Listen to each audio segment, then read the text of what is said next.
Okay, hello, welcome to the stream this week. I'm Milo and my pronouns are they, them. I've previously wrapped up playing all of the BC Kid Bonk PC Engine games. And after that I was looking for maybe a couple other prehistoric Stone Age cartoon type settings that I could have some fun with.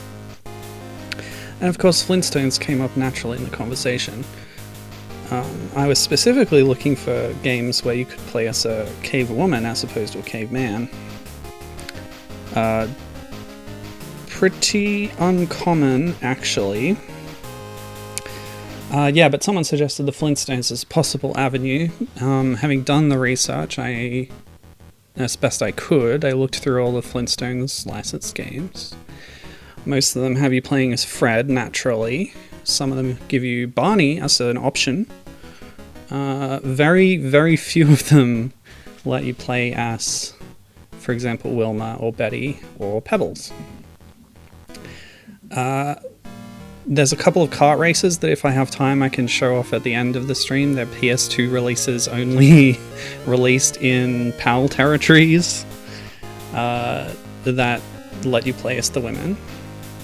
But otherwise, in terms of like platformers, this is it. This is the Flintstones. Very well-titled game. It's based on the 1994 live-action movie of the same title. Now, this movie had a slew of tie-in games on various platforms. I believe this is the one where the Mega Drive version was cancelled. I've got that note here somewhere. Yeah, it was developed, it was not released commercially, but it was briefly distributed on the Sega channel, but it is now lost media. So what we've got is the SNES version and the Game Boy version, both completely different games made by different studios. And this is the one that has you play as all four lead characters. Hi Gibbon, how you doing? Just saying this is the only game Flintstones platform where you can play as Wilma and Betty, and it's the Game Boy tie-in to the live-action movie. So we've seen some credits there already. I'll tell you a bit more about them later on as we play, but I think we should jump into it, don't you? 1994 Game Boy. When I should have my lovely palette set up. Awesome. So I recently played through Wario Land 1 this way, and I changed up the palette. This is Game Boy Color presets for an original Game Boy game, and I'll switch through them every level or so, or if it seems appropriate. Oh, I can increase my lives? Yes, please. 0, 1, or 2. Well, I can tell I'll be using save states already. Music and FX. Music only, FX only. Wow, what is this, a mobile phone game? Alright, let's go. So I should say up front, I haven't seen this movie, or at least I might have seen it as a kid, but I definitely don't remember anything about it. Get some nice distinction in the backdrop there. I like the little film strip effect they have around this cutscene. So, it's possessive, the end of yet another tiring day in the Slate Co. quarry, and Fred, played in the movie by John Goodman, must make his way home to Wilma, played in the movie by Elizabeth Perkins, and Pebbles, played by some child actor. I'm sure it's on this page somewhere. Oh, Russi Taylor as the voice of Pebbles, dubbed uncredited. So who played the child body? Elaine and Melanie Silver, as they do sometimes with very young children. They get a set of identical twins so they can split up shooting duties between them. Anyway, Wilma, Pebbles, Dino, according to Wikipedia, the Dino voice is using archive audio from, I guess, from the cartoon voiced by Mel Blanc, which is pretty interesting, although Mark Mangini provides additional dialogue for Dino. I assume that Dino was a puppet in the film. Anyway, he's going home. And his dinner! Oh, hilarious. This is one of the things about the Flintstones that always made it feel dated was its very normative, stereotypical, etc. I don't know. I never watched much of it, to be honest. So, here's John Goodman as Fred Flintstone heading home from the worksite. Ooh, that's a death. That's an early death. But I love the huge dinosaur setting for this platforming stage. That's really cool. Get a bit of momentum off it too. It looks good. We'll stick with this palette for now. I've got to consider changing it every now and then. What does that do? I probably should have read the manual. Oh well. This is a particular type of platformer design. I believe the development studio here is British. Yeah, Twilight, based in the UK. This feels like an old British style thing. Have your ammunition. How do I throw my bowling ball? Oh, I love a crouch jump. Very cool. So I have 21 bowling balls, but I guess, yeah, can't do that. There's some Flintstones games where you can roll a bowling ball as an attack. Including, I believe, the SNES version of this, or the SNES-like companion to this, the other tie-in game. Gibbon says she likes the sprite direction. Yeah, it's pretty interesting. Like, you've obviously got a template for simplified Flintstones designs by referring back to the cartoon. Oh, that's a bit of a sprite layering error. It feels like you should be able to interact with this, right? I don't know. Maybe I need a coin. That's the C down there, maybe. Either way, I don't have one. I hope the audio is okay. I turned it right down on my end because I'm not feeling up to much sensory input today. Oh, E. E. Well, I've lost my chance to get the E because I wasn't writing that thing. Oh well. But yeah, like, I like what they've done here. Instead of hewing to the cartoon, they've gone for this like pseudo realistic look, matching the live action movie. But yeah, I think it's cool. It's different. The SNES game actually looks quite good, I would say. They do fun like caricature styles that would, I would say, look more like the actors than these ones do. Let's shift our palette. Oh, that doesn't look good. Sometimes interactable things turn out a different color in this colorization scheme. Yeah, that's fine.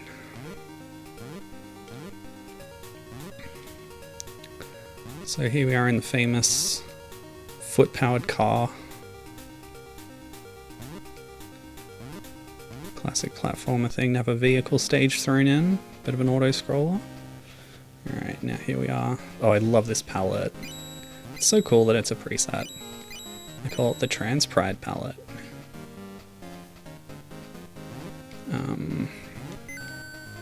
The pastel pink and blue. Okay, press down and B to activate that button. Fred's sprite is so big. He looks very silly when he jumps. What? Oh, okay. It's a big one of those enemies that we fought before. I don't know what they're supposed to be. Oh, I got a C. Awesome. Copyright Hanna-Barbera Studios. Maybe if I find another arcade machine, I'll be able to drop that coin in and play a mini game. I really don't know. I should have looked at the manual. Oh well. That's what I learned, actually, because like I said, I was playing Wario Land 1 and I found it enriching to the game experience to consult the manual.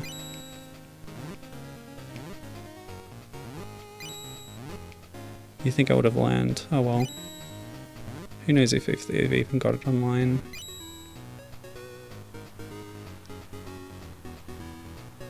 Well, I'm gonna go looking right now. Live. Now it's gonna be tricky because the name is so generic, it's just called the Flintstones. And there's more than one Flintstones game on Game Boy.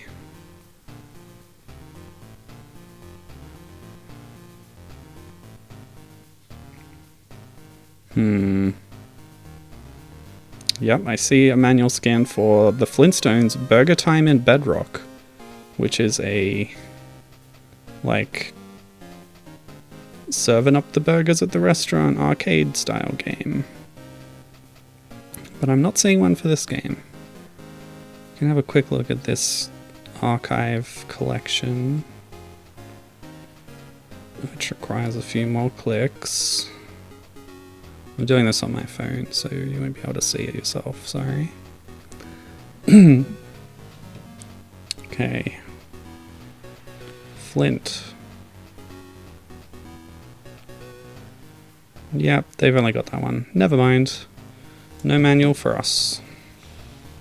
Well, I can tell you something. I did do some research. Mostly by clicking through Moby Games listings for the developer and the specific, you know, people involved.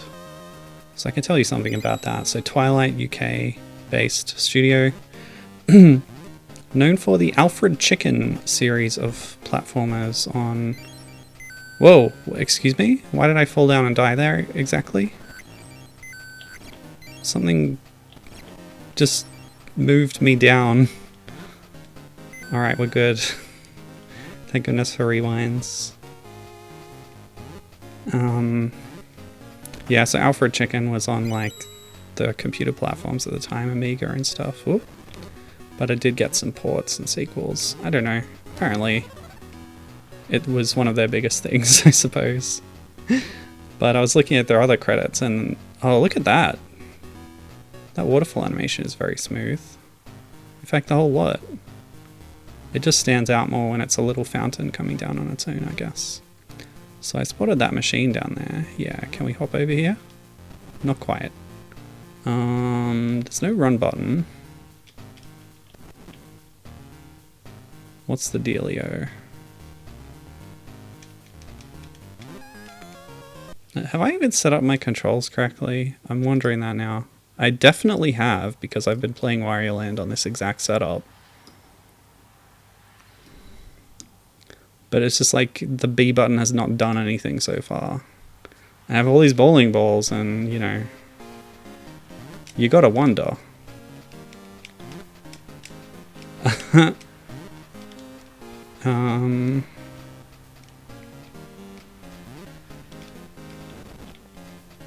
Alright, time to consult another source. I'm gonna go to GameFAQs and see what they have to say about this game.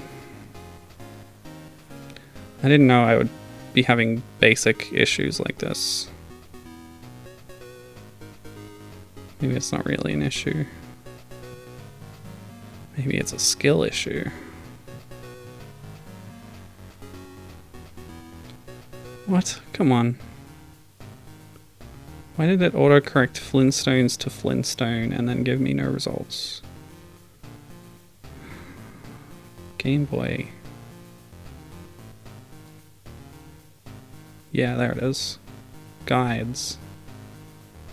Oh, there's a cheats section. Tell me more. A stage select. Okay. If you listen to a specific set of sounds in the sound test on the main menu, then you can pick stages. That's great. Very interesting. Okay. I just want to see if there's like a control section here. A button, jump. B button does... well, you need it to stomp on some buttons. Wow, okay. So it really does not do much. That's good to know. Alright, it's also telling me that I cannot reach that machine over there yet. Thank you for that, guide writer.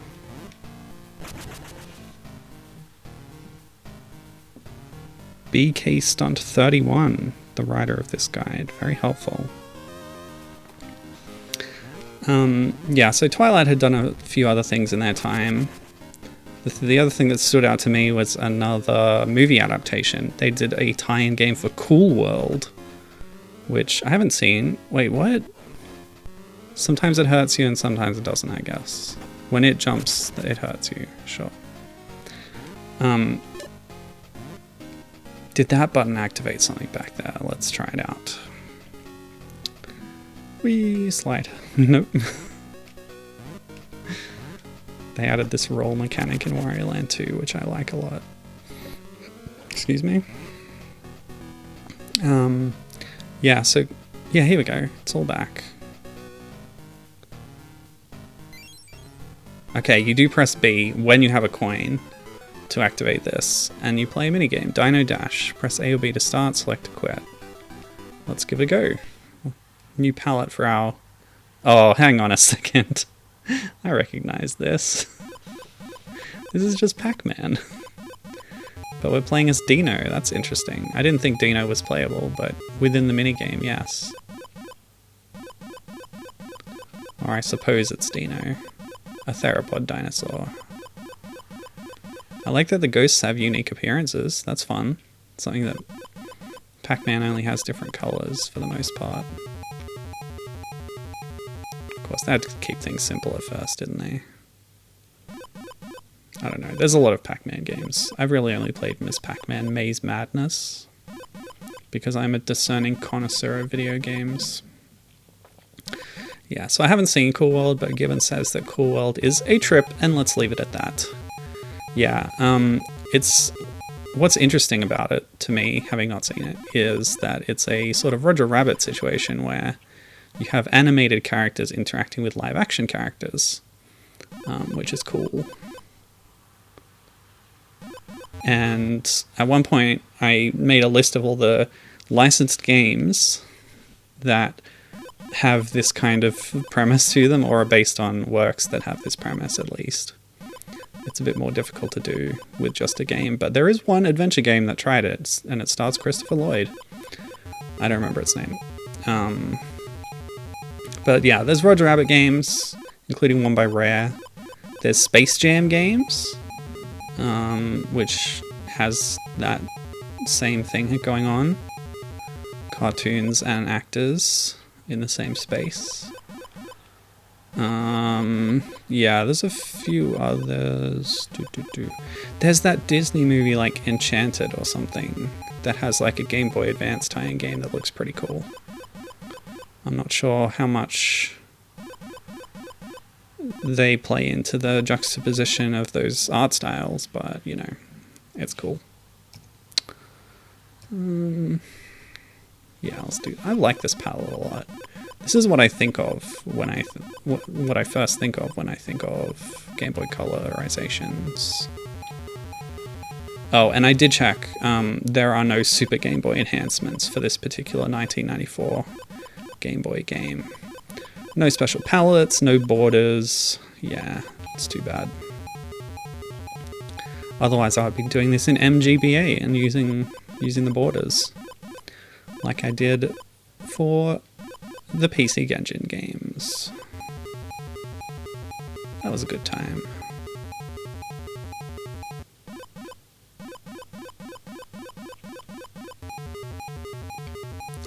I feel like this is just going to be the same thing over and over again. We haven't seen much of a change, have we now? Next wave. Still 3 lives remaining. Please end my suffering. Thank you. Oh, poor Dino.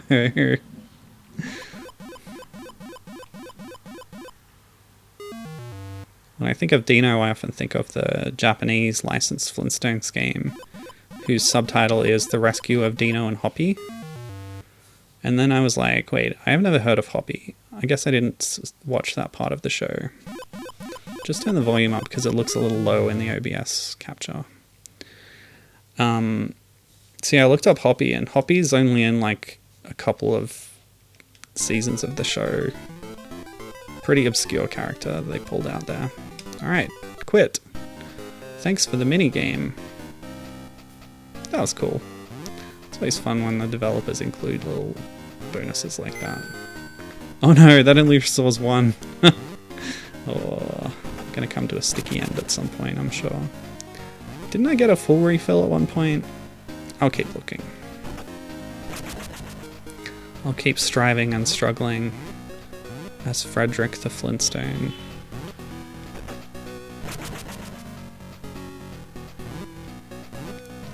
Damn, John Goodman is cool. Whoops. That's fine. I was considering rewinding my minor mistake, but I decided not to. Cool story, huh? These bowling balls had better come into play at some point. Just a collectible, I assume.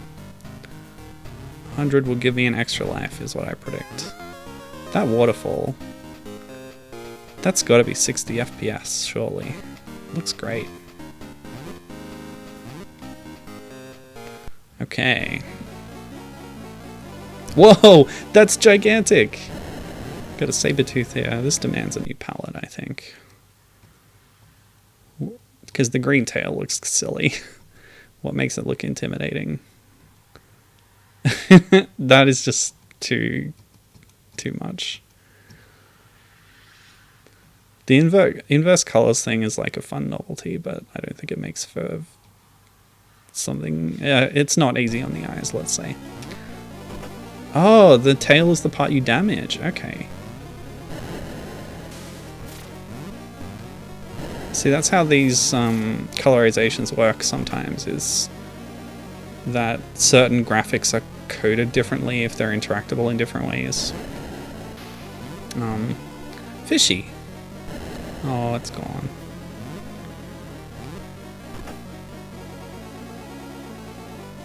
Okay. As we've learned from my own health bar. Oh. No, I'm not doing that again. Yeah, as I learned from my own health bar, I can live with no pips filled in. And same for the boss. Act 1 complete, there we go. Oh yeah, I do have a list here of the platforms that Twilight had worked on. So, like a lot of British studios of the time, they got their start on the ZX Spectrum. They expanded to the Commodore 64 and the Amiga. Alright, so those give us points. And later did some Game Boy work, including this one, among others. What are we doing here? Choosing a minigame for the end of stage, I guess. Memory, Bolorama, Whack-A-Dino. Wow, there's a few different ones. I guess I'll just keep going and try and get different ones at the end of each stage. Barney's Whack-A-Dino. So Barney's entering the frame. Barney, played by Rick Moranis in the film. A classic character actor in comedy. In this game, you must help Barney throw rocks at a group of dinos in the lake near where Betty and he are camped. Use the D-pad to move the arrow around above the dinos' heads and the A and B buttons to throw the rocks. Okay. The more dinos you hit and the time you have, the more lives you get. I like pronouncing Dino as Dino as like a goof, but then in a franchise where Dino is an actual character, I don't think it works quite as well. These are cute. We saw something very like them in the first stage. I don't know if those are like horns on the side of their head. They can't be ears. Dinos don't have ears. I like this palette for this environment too. This is good.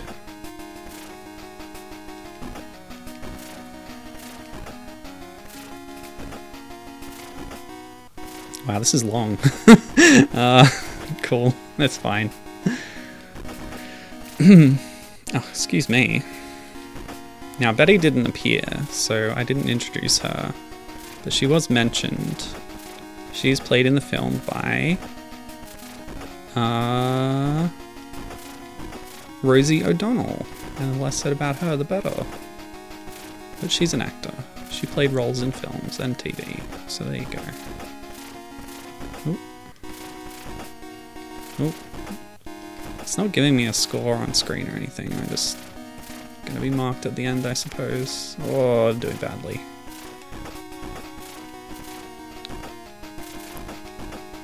Why are we abusing these poor animals, by the way? I know the answer. It's because it'll zoom in on them at the end of the scene and they'll say, "It's a living." That's like the most cultural relevance that Flintstones has. It's that gag getting referenced. You hit 81 out of a possible 121 dinosaurs. That's 66%. Cool. which means you get 2 extra lives. Well done. Well done twice, at the top and the bottom. That's just how well it was done, I guess. Adoption center. Okay. Fred gives Barney his life savings so that Barney can adopt a child. But Bam Bam gets scared and runs away. Bam Bam, played in the film by, navigate back to my tab. Hlynur and Marino Sigurdsson. So, again, a pair of Icelandic twins, I would assume. And voiced by Elizabeth Daly, uncredited. Barney must catch him.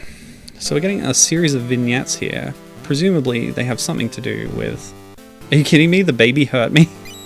Yeah, presumably something to do with the events of the film. Oh, I see. Each character has their own collectibles. Barney... so Fred was a fan of bowling. This palette's not working for me. Is pastels good for like an adoption center?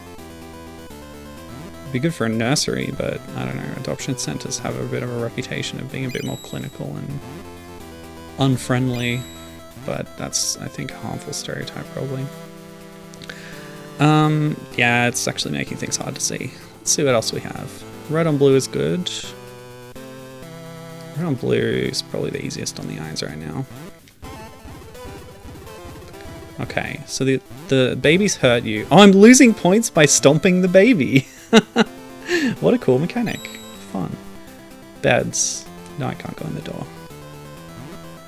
Interesting. This level is structured very differently. Fred's were very straightforward. Left to right platforming.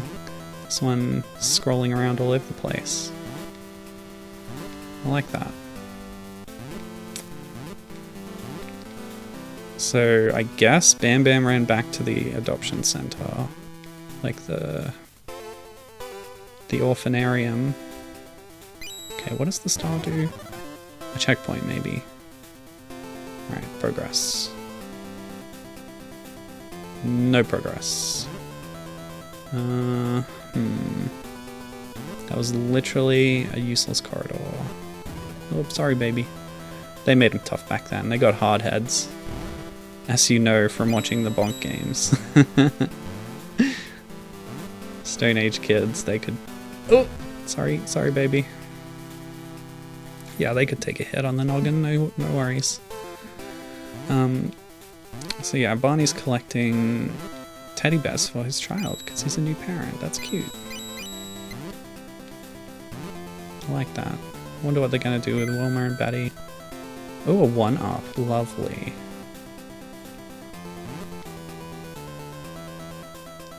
Do you think this is a good likeness of Rick Moranis? It's not bad, actually. Oops, sorry, baby. You only lose 5 points. And it's funny. No. Okay. Ooh, E, I love E. E will restore my health, but how do I get up there? Oh no, the babies kill you. You know, I'm sure there's a fun, unique game over screen, but at this point it's going to take me a while to get there, so I'm just not going to bother.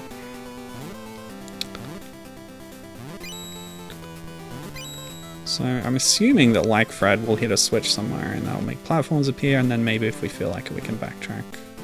This has become a bit more standard left to right platforming thing, but like setting a platformer level inside an orphanage is pretty fun. It's pretty different.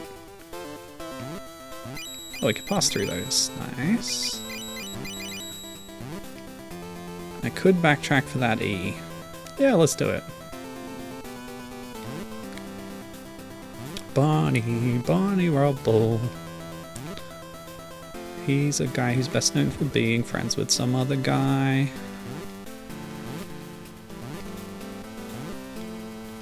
Talking about Flintstones' cultural relevance, I was reflecting on that before. And like, I have more of an association for the Flintstones with like one scene in Red Dwarf. than I do with watching the show itself. Because there's a memorable scene in the episode Backwards where Kat and Lister are... It's meant to illustrate how isolated and lonely they are. They're just like vegging out and watching Flintstones and talking about how desirable Wilma Flintstone is.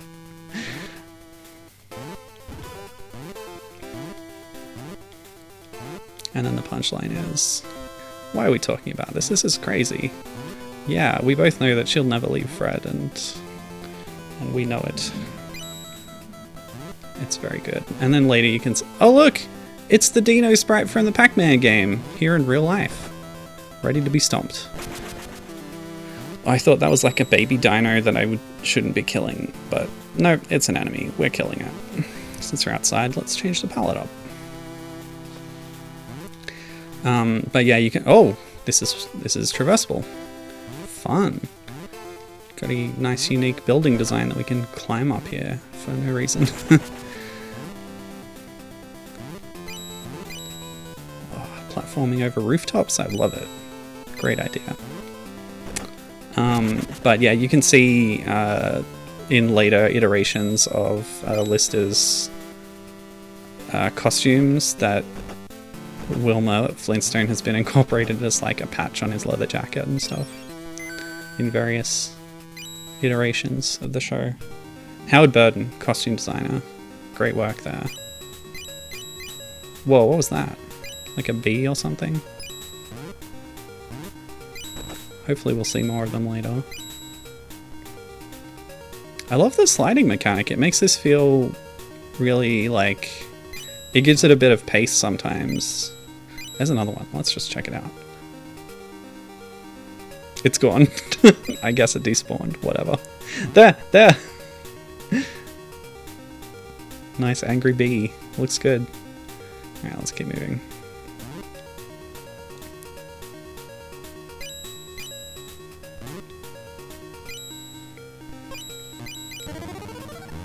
Whoa!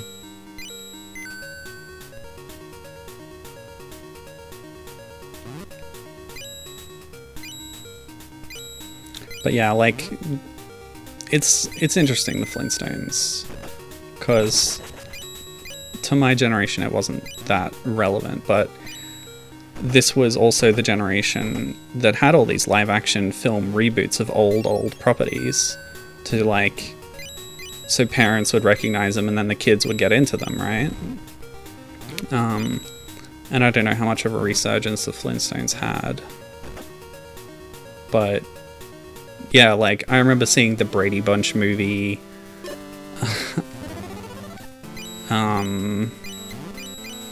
What else? There's other examples. Just want to check if this is the same. Oh, it's different. We got a different game. Snake. Cool.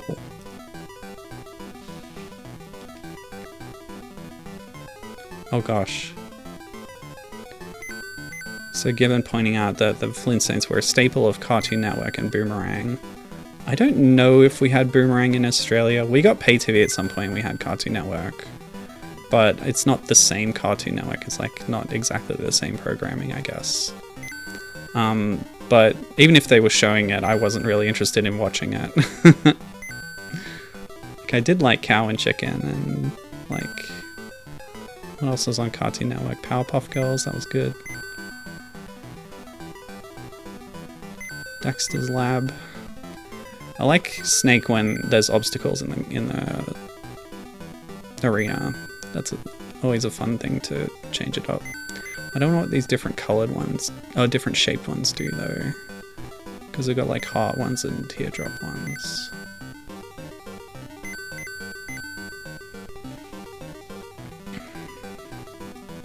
Let's try a different palette. Oh, that didn't change much. Okay, it's going to be pretty similar the whole way along. This might actually work for inverted colors. Maybe. Oh, I'm speeding up with some of them, I think. Oh! You've lost a life. You have 2 left.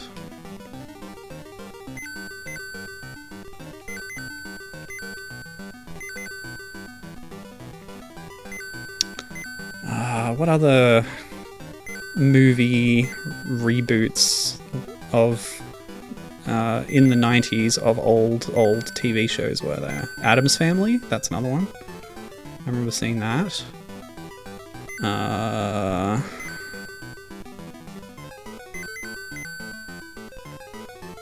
Anyway, that's 3 examples. That's a trend.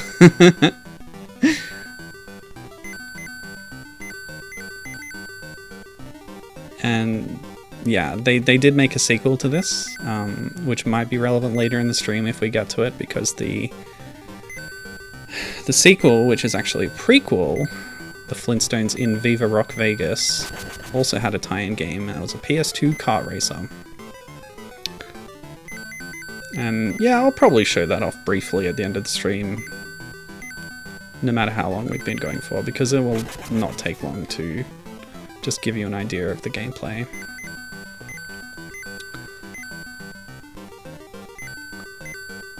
But yeah, like, Addams Family had a sequel. Did Brady Bunch have a sequel? I don't know. Okay, we're done. Oops, I should have quit. Done.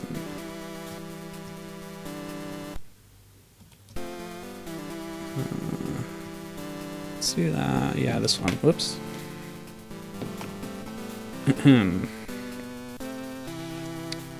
Okay. Moving on. Nope, moving up.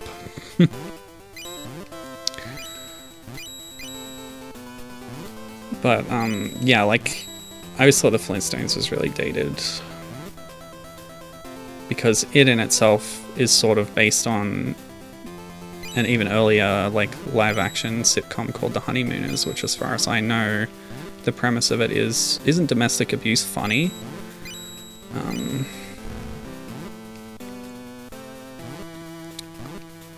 And then you're basing your new cartoon on that same premise, and I just think that's not very interesting. I don't know. There was probably more to it than that.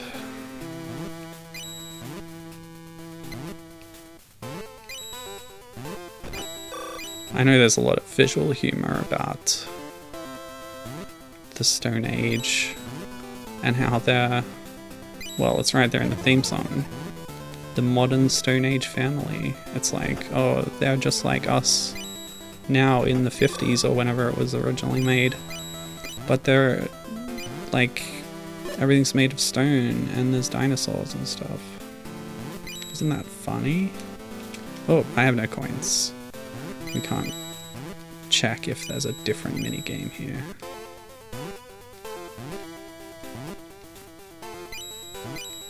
So I guess now we're in a toy shop. Which, again, kind of an interesting setting for a platformer.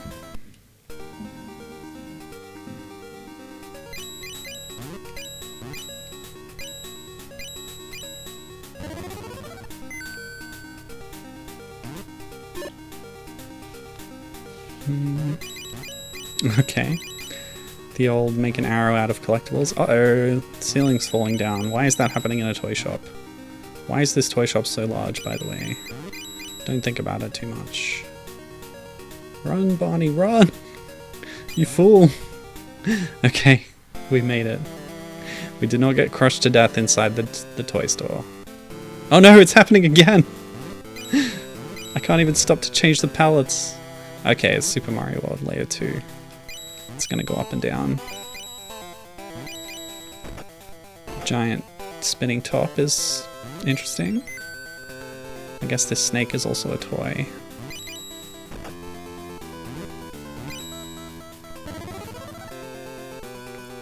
Kneel, kneel, kneel. Let's see. Tell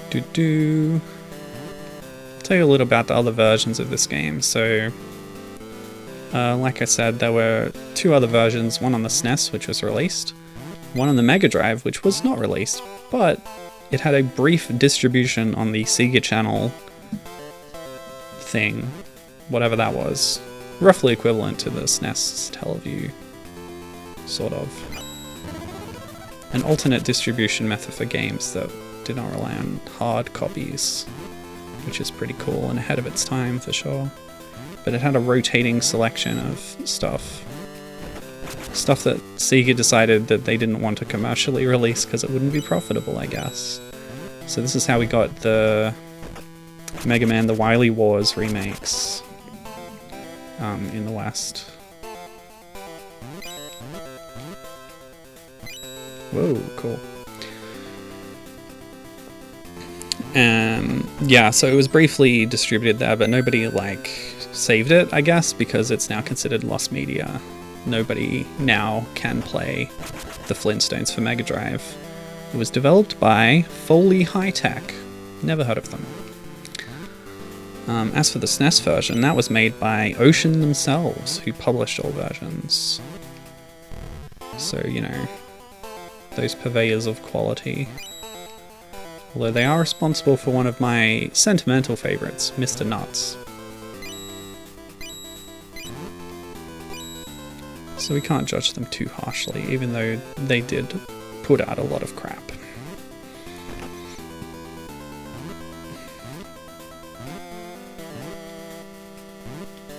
But yeah, like I said, I've seen footage of the SNES game and it looks really good.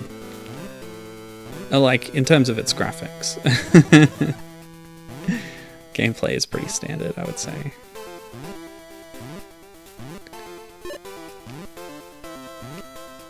But yeah, it's always interesting how people choose to adapt real life actors and, you know, realism into sprite graphics like this. Oh, it's probably this way. I think I fell to the lower path there. Sonic the Hedgehog style. You know, I'm not liking this palette. Yeah, I'll try this one for a bit. You can see that those flaws, you're not supposed to be able to tell that they're going to fall away, but in the colorization you can, because like I said, different parts are coded differently and that makes them show up. Oh, Bam Bam, we found him! Huzzah! Act 2 complete. Reunited with my son. Okay. Oh yeah, I've written a note here. According to Moby Games, this game has 45 levels, but I don't know how they're counting levels. It might be like when there's a screen transition that considers that a new level. But, oh, that's probably how the game itself does. Like I said, there's a level select cheat that we can access. And that's probably how it quantifies things by screen. So how many are there? Bolorama's good. Barney goes bowling with Fred, so that's fine. Oh yeah, but it does change who you're playing as in the minigames based on context. Fred 5 Bolorama. I don't think this font has support for apostrophes because they left one out in its as well before. So Fred does not have a possessive here. Help Fred win the Bedrock bowling competition and pick up some extra lives while you're at it. Okay, well that one's just a typo. Using the A and B buttons and using the A or B buttons and the moving arrow to aim the ball and then use either... Did they change tense? Ugh, this is written terribly. Use either button to select the power as shown on the right hand side of the screen. The bigger your score, the more lives you win. Okay, that makes sense. Oh, it's a bar-based sports game. Terrible. Yay! Am I doing a whole round of bowling? Like an entire frame? That's nuts. Okay. This game has a lot of features. Apparently. Oh no!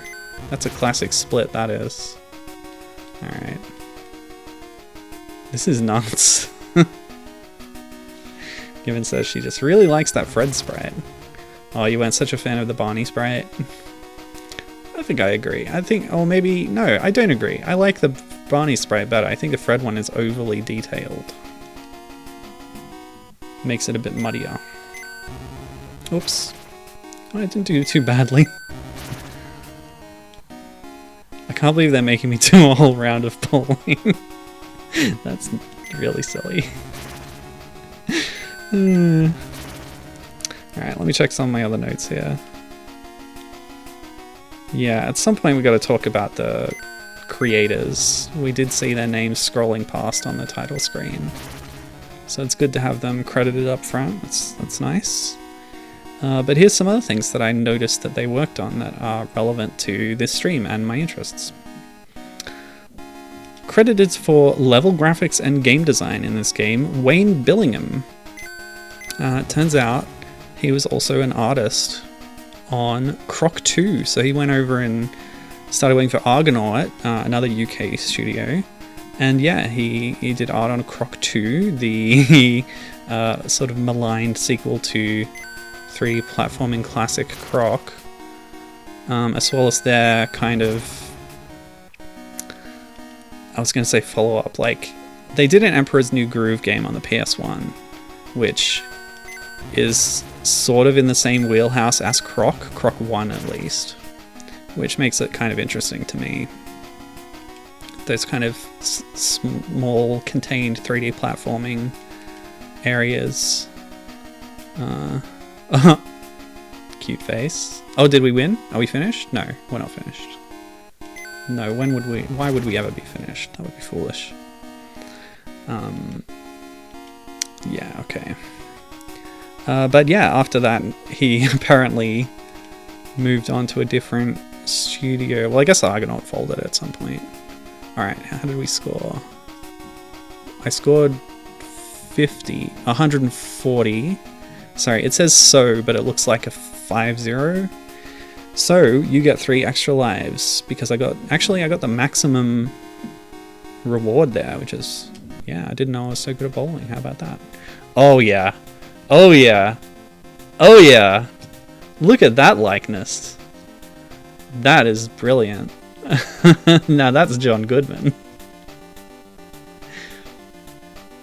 I haven't seen a more accurate John Goodman in a video game since Pissed, the parody of Myst, where he's actually in there as an FMV character. What's the best? Let's go monochrome for this since he's at his drudgery job. Fred is given a promotion and is now, unwittingly, signing fake forms for Mr. Vandercave on top of this. Sorry, let me just check on Vandercave. I believe he's the antagonist of the film. Kyle MacLachlan asks Cliff Vandercave. And I don't know if they're going to come up in the game or not, so I'll also mention here that Halle Berry plays Cliff's associate, Sharon Stone, and Elizabeth Taylor in her final film role plays Wilma's mother, Pearl. Okay, on top of this, he is late for a meeting. Oh no, poor Fred. Oh, we're back to Fred. Okay, cool. The grey office. We've got the red on grey. That could be okay. We'll try that. So we're back as Fred. Gibbon will be happy to see him again. Look at that sprite. Beautiful stuff. It's cool. Oh, you can enter doors now. That one was open. Oh, there's an arrow on it now, so yeah. Okay. Didn't need the arrow, I don't think. Lift. I've called the lift. Wow, waiting in real time for a lift. Now that's gameplay. Maybe it's not coming. Oh. What? There's 3 buttons. I don't understand. All I know is I'm late for a meeting!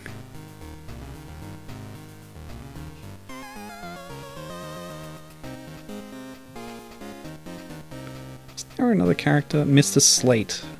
Dan Florak. I think he is Fred's boss.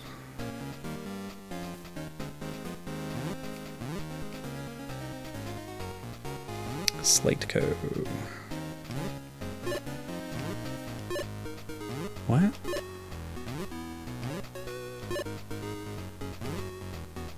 Okay, so I hit the 3 buttons in the right order and one of the lights lit up. I guess I gotta go back to that room and find more buttons to hit. They have a very complicated lift system in the Stone Age. This is before we'd invented user experience, I guess. Oh, okay, that one stays pressed. But presumably there's other buttons in this room.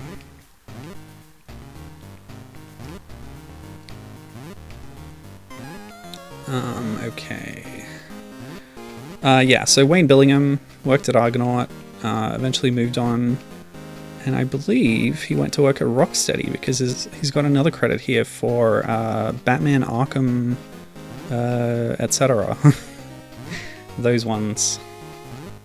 I can't remember which of Asylum City and Night he was on, but he's on multiple of those as an artist.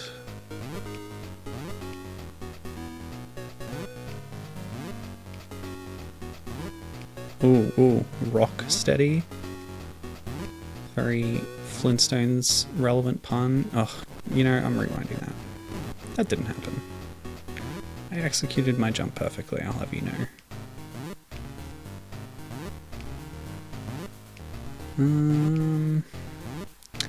Gotta find the buttons in this room.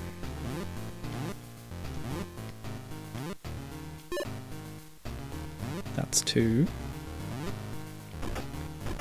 Who let these birds out in the office? Oh, let's go play that arcade game. Whoop! Ugh, this sucks.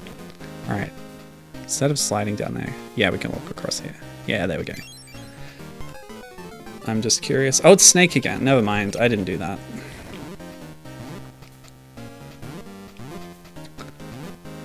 Yeah, if there's another unique minigame, I'll play it, but I'm not going to play the same one again. So Gibbon was saying in chat, she says, I don't know, I just think they went in a neat direction with the character designs. It's not really a likeness of the actor, but it's still recognizably the character while also looking nothing like the classic cartoons. That's an interesting point. Barney is good too, he's just got more of a nondescript description to him, while Fred has like tie stuff going on and more other little details. Yeah, that's interesting. Like, Fred better exemplifies that that approach that they took with adapting the likenesses, which I would agree with. So what's the order? That one's back up again, so you just gotta trial it out, I guess. Alright, so maybe this one, then the top one. Oh boy, it's trial and error time. Nope. No, that wasn't it. Okay. So maybe top then left. Oh, we could try right then top.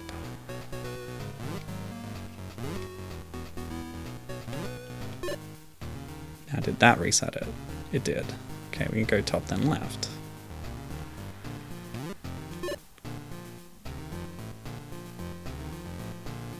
Okay, that was correct. Trial and error. Gibbon says she's interested in seeing more characters and how they're depicted. Well, I've got good news for you. As I have said up top, all 4 of the main cast are playable in this adventure. So we will be seeing Wilma and Betty, hopefully before too long. I looked up a long play of this game and it was over 2 hours long, but I'm still intending to try and play through the whole thing myself today. Okay, so that's 2 of the 3. Oh, we're back here. I'm going in circles. Oh, Gibbon is so into the sprite looks that she is looking up sprite sheets and has found some screens of the other Game Boy Flintstones game, and wow, that's way more on model to the cartoon. Yeah, like the ones that aren't adapting the live action films are obviously just adapting the look of the cartoon as best they can.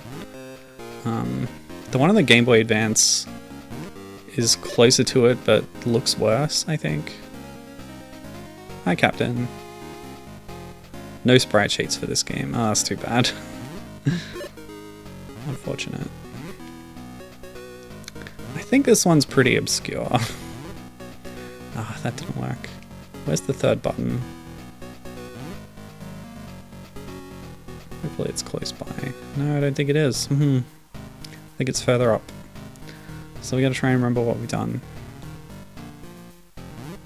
So that's let's say bottom, and then middle is this one. Oh.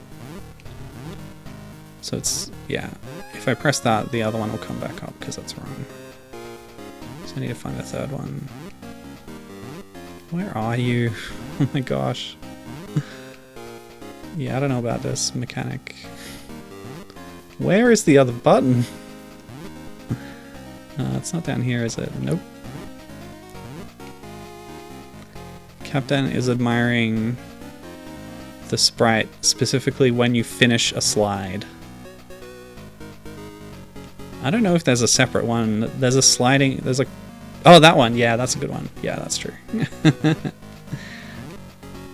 The crouching is actually not necessary to do a slide. That was just Wario Land habit.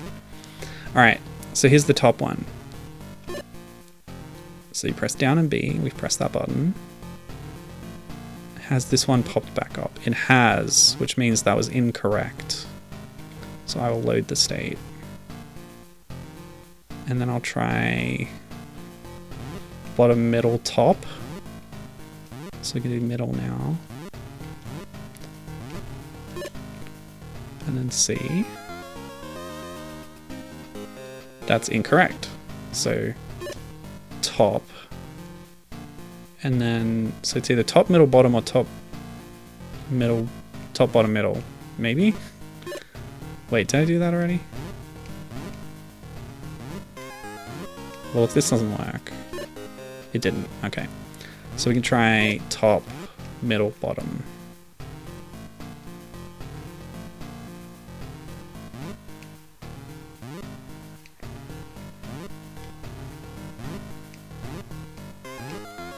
Middle, bottom.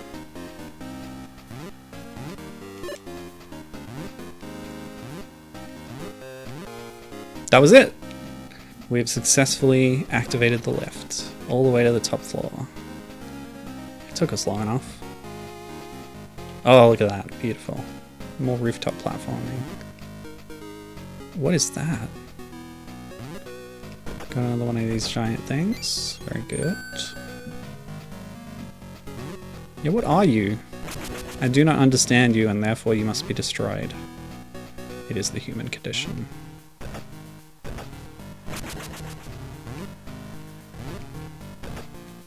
Man's inhumanity to man.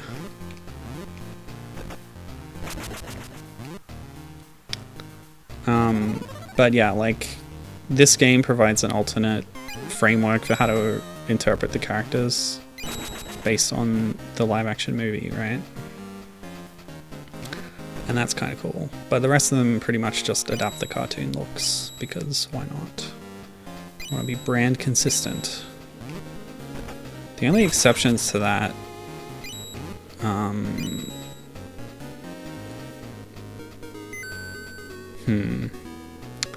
they did those like edgy Hanna-Barbera comics in recent years. I wonder if Flintstones had one of those.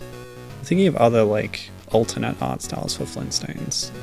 There was a cartoon, they tried to like reboot them for the 90s and make them radical and cool and like teenagers and stuff. Might have been the 80s, I don't know. That did not go very far. But I don't think it was very different from the Hanna-Barbera house style. They changed their like outfits, sure, but it still just looked the same art style, if that makes sense. As far as I can remember from, I don't know, reading about it over the years. Is that it? Yeah, okay. We're accessing our meeting via the rooftops, I guess. It's probably a wacky scene involving some lift hijinks, if I had to guess. Or maybe this was invented for the game. I'm sure that was a scene at Fred's job.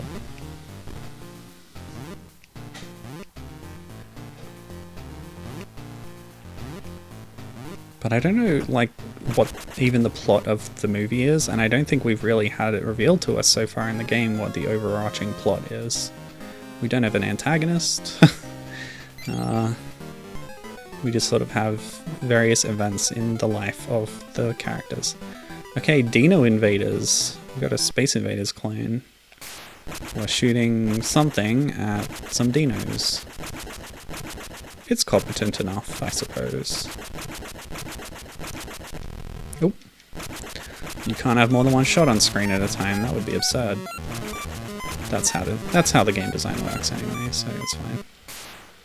I wonder if that was the Great Gazoo or whatever. The little space alien who sometimes pops up for some reason. He is in the sequel movie from the cast list that I saw, but I don't remember anything about either movie, if I ever saw them. What are we doing? Okay, cool. They just threw all the UFOs in at the end, I guess. Oh, now they're shooting! Okay.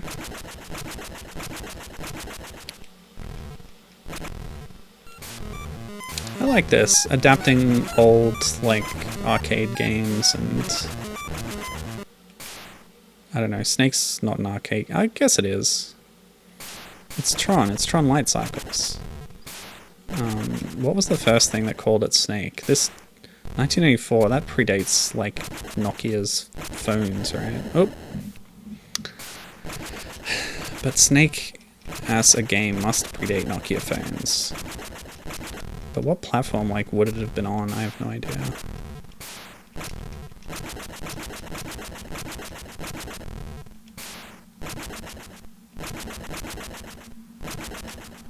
Of course, we had the Pac-Man pastiche, too.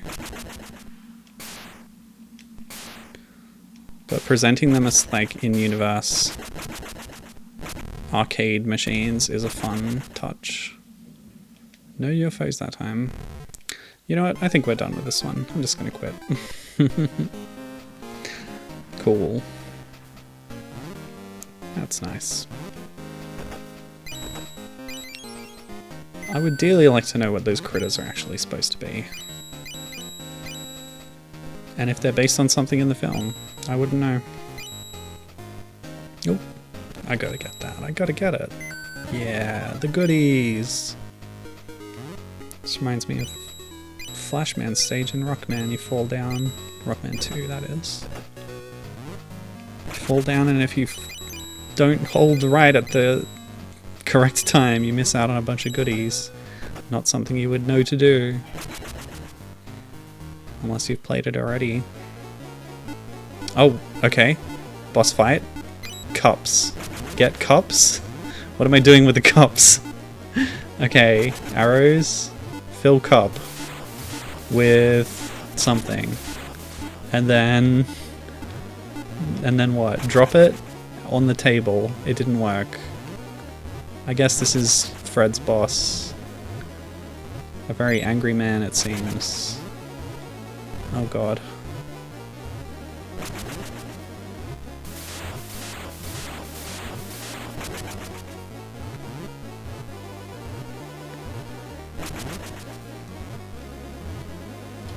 When was coffee invented? Wait. It's not giving me the arrow prompt now. Maybe it only does that the first time. Hooray! He drank it. And then he fell over. This is very silly. Okay. No. How do you avoid taking a hit? You can't jump over him, you can't go under. Guess you gotta wait for him to hop over you. But you gotta time it right, like that. Yeah, okay, got it. Okay, so this is where the B button comes into play again. We're gonna... Ooh. Gonna use it to drop the coffee on the table. I assume it's coffee. Because it's a parody of modern life. Okay. When was coffee invented? Would they have had it in the actual Stone Age? I know that's not really relevant for the Flintstones, because that's the point. Is they have modern things that are delightfully anachronistic. But really, when was coffee invented? It's probably a long time ago. I believe it came from the New World, from People living in the Andes Mountains. South American native folks. There we go. Not just the Andes, that's just what I thought of. 15th century, says Gibbon. Interesting. Okay.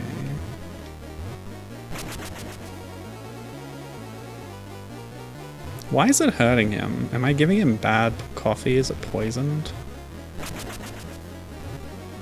No. That's fine.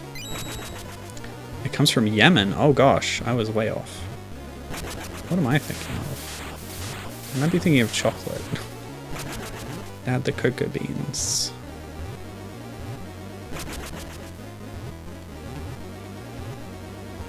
Good enough? Not good enough. You gotta put it right where his hand is gonna be. There we go. 2 more, I think. Yemen. I didn't know that. That's interesting. It's certainly spread worldwide now.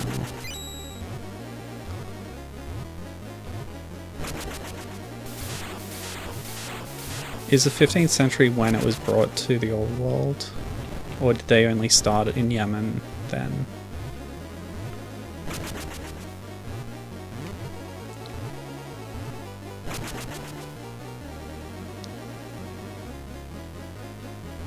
Oh. I kind of thought it was a different pattern there for the last hit, but I don't think it is. Yeah, I'll take the hit. Okay.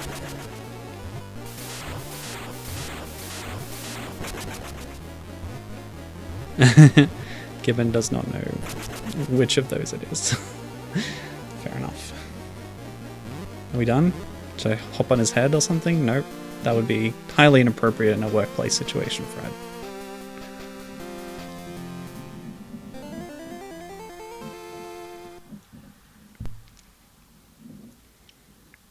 Okay. We have finished the Fred's office level. Which again, kind of an interesting setting for a platformer. Okay, what are we doing now? Memory. Barrels of fun. Oh, pebbles! Oh, we get to be pebbles! That's awesome! In this game, you must memorize a short sequence of flashing lights and then repeat it using the D-pad. The sequence will start off with just one flash, but will grow by 1 flash each time you repeat it correctly. The more you repeat, the more lives you win. So it's Stone Age Simon Says. One of my least favorite games. Oh, they got different noises. That's cool. Given also a fan of pebbles.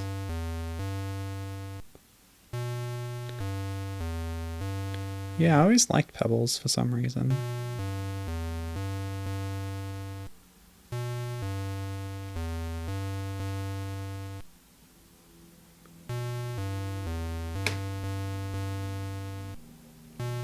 Gotta focus hard on this.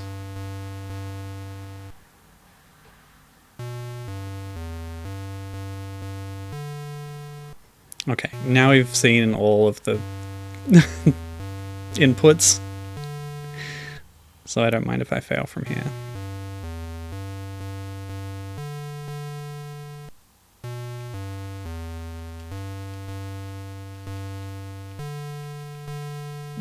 It's not the most responsive. You gotta... There's like a input window kind of thing. Oops, yeah, I messed up. Well done, you managed to get 8 right, which means you get 1 extra life. Not too bad. Cliff tells Fred to sack Barney. Oh no, conflict.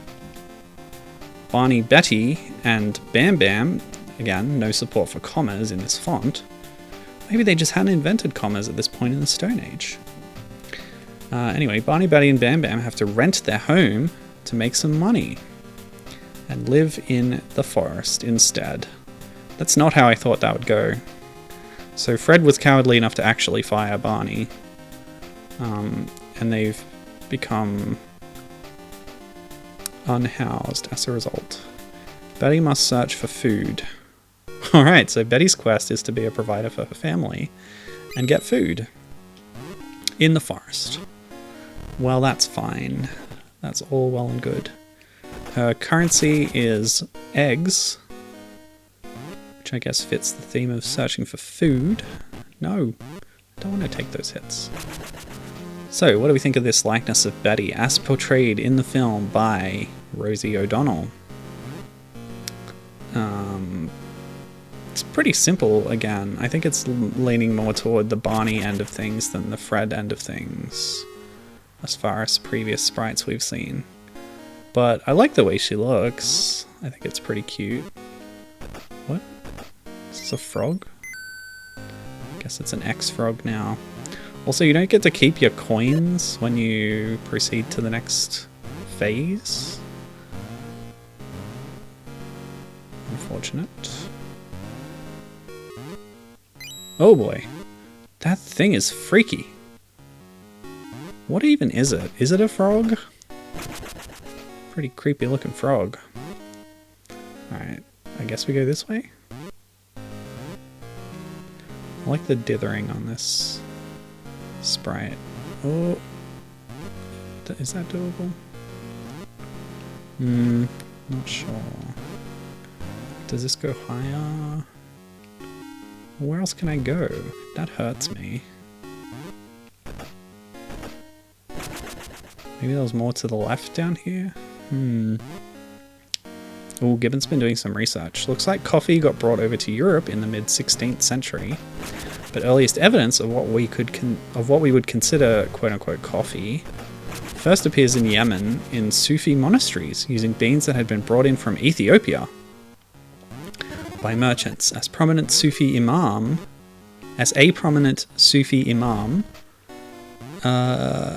was an enjoyer of Ethiopian and Berber goods and regularly had them imported.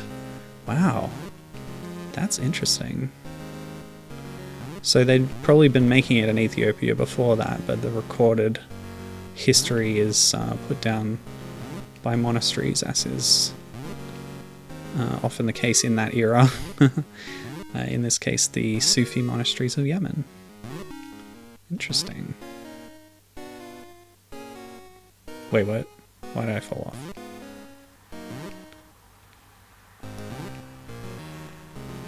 Oh, was that the ceiling? No. I don't know. I'm trying to get up there. Okay.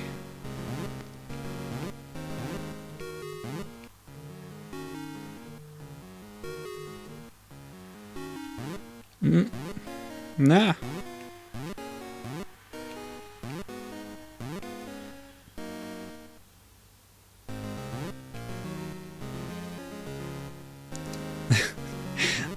One thing I like about the sprite is that she obviously doesn't know what to do with her arms.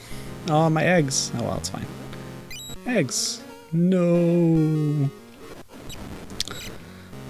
Okay, I'll get some more eggs this time. Yeah, eggs! Like, they're kind of hanging at her sides in her running animation. And then in her idle standing, she puts them on her hips, which is kind of cool. That's cute. Little sassy pose.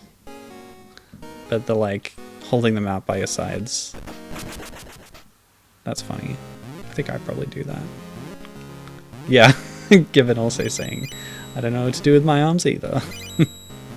Yeah, absolutely. Betty is hashtag relatable.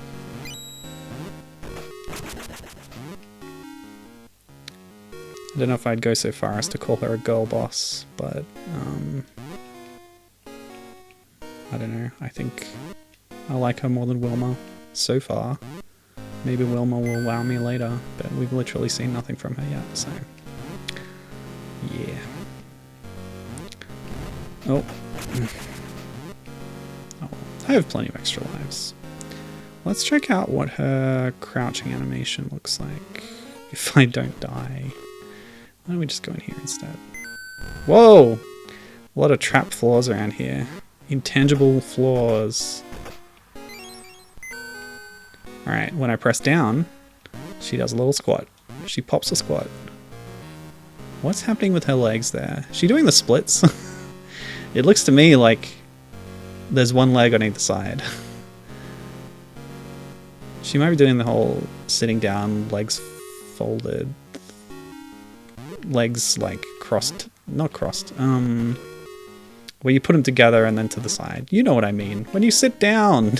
I can't explain it, apparently. I'm not sure.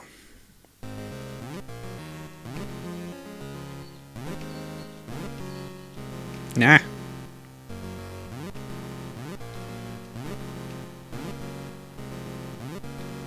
Now that's blocked. Gotta go back to the surface, I think. Oh, no. Because we were up here before. What are those things? They defy comprehension. Nope. Can I jump over this bit? I don't know how to move on. Let's double back. Yeah, down here. There we go. Get these naughty dinos. What was Hoppy? I think Hoppy was also a dinosaur. You know what? I don't remember. What's this? What? I died when I walked on a rock. What?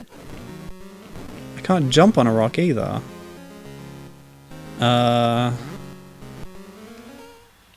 Well then how do I get out of here? Okay, we can do that. So presumably that's also open to another path somewhere else. You go, Betty. Go, go, Betty. What?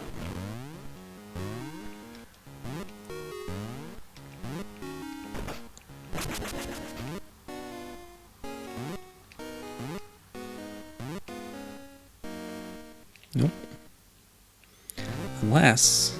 yeah, there were rocks here before and they're gone. We solved the puzzle. What?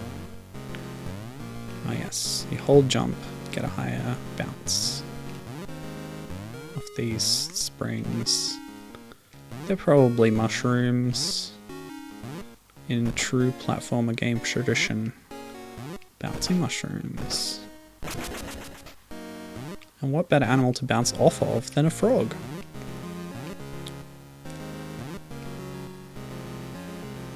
Ooh, it's going in a circle this time. That's an innovation in the technology of platforms. Alright, another part of the forest. Whoa! Another palette is called for. Whoa! In this universe, Betty is a Martian. Can't take too long to fiddle with palettes, unless I don't have to jump. Yeah, let's go with this. It doesn't look that fitting, but it's certainly striking. That harsh red on black. Actually, yeah, this is the colours of the Australian Indigenous flag. Good show.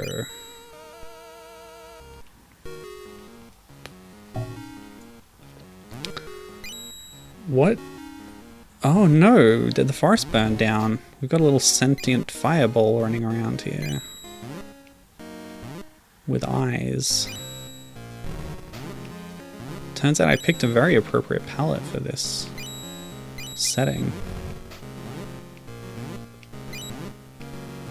Oh, things are getting pretty tight all of a sudden. Lots of damage sources. These fires hurt me? No, they don't. Okay, that's good. That simplifies things a bit. Apparently, you can't get anywhere near these rocks without instantly dying. Good to know. Okay. Checkpoint is good. Whee! This is cool. This looks good. Really chose the palette well here. Her hair when sliding is very good.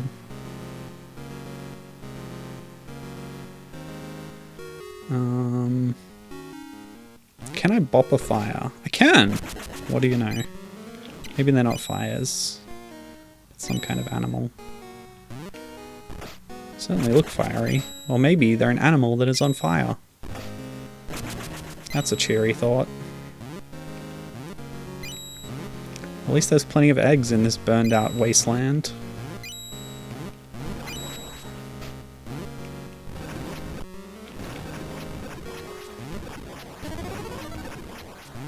Oh. Well, I'm not sure what dinosaur has eggs like this. They're a bit like a Yoshi egg, but less round. I remember from, like, walking with dinosaurs. Well, Jurassic Park probably had it too. But dinosaur eggs are more like capsule shaped. They're like cylindrical, sort of.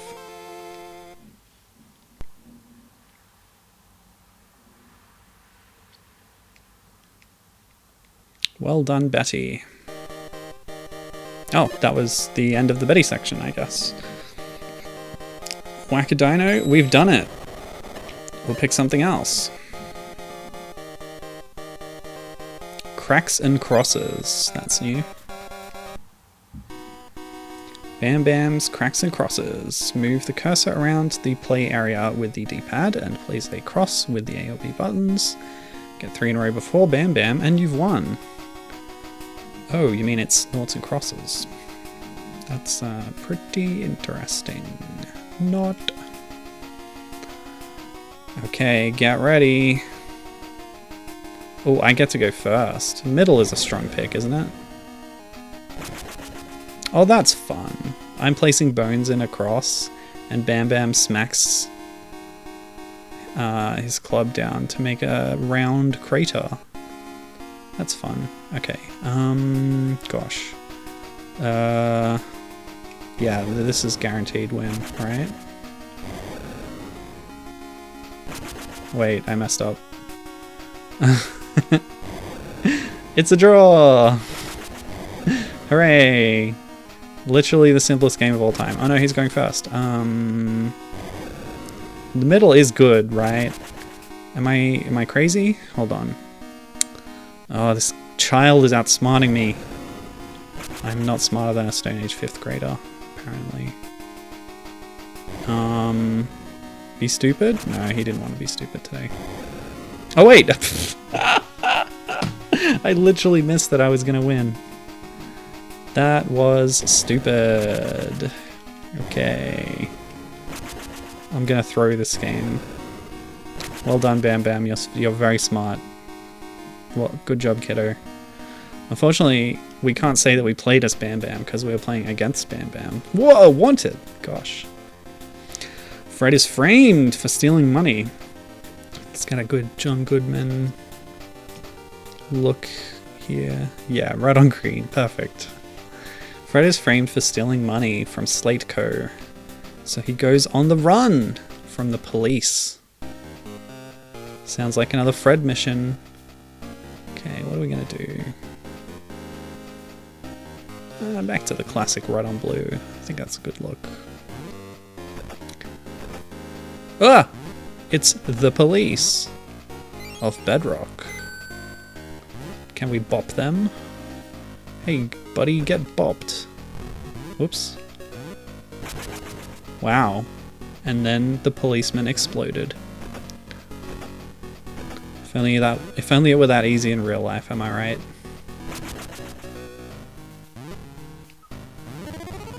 Gosh, there's a lot of them around. Need to defund the Bedrock police over here. Alright. Dare I backtrack for the energy? I'm gonna skip it. M.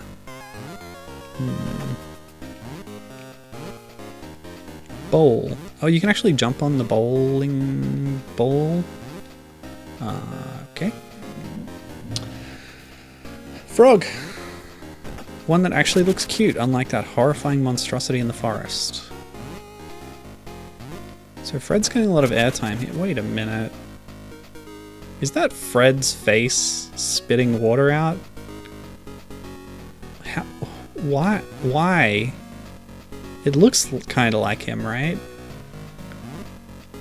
Maybe it's the bad guy? Like, representative of his excess that he has modeled parts of the city in his own image, right? The bad guy's like a land developer, right? I don't know. I read some of the plot synopsis like 2 weeks ago.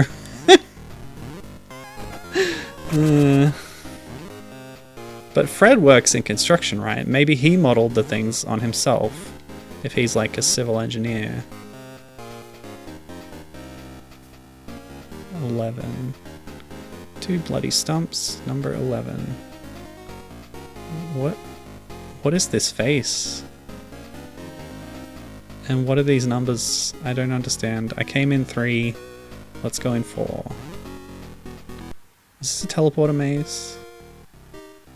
There's literally thwomps. What's going on? Oh no, I'm drowning. No, I'm just getting carried away by a current. It's just like in Rockman Extreme 2, I think. Oop. Alright, I gotta watch that. It actually hurts me too. I can't believe I avoided damage there. This is fun. It's a good idea. You have this hazard coming through and you gotta escape it. It's a perfectly cromulent idea for a platformer. So I'm always going in 11 doors. Is 11 the hub? But there was an 11 door in the hub. I don't get it. Okay, we're going in. I don't understand the numbering system. Okay.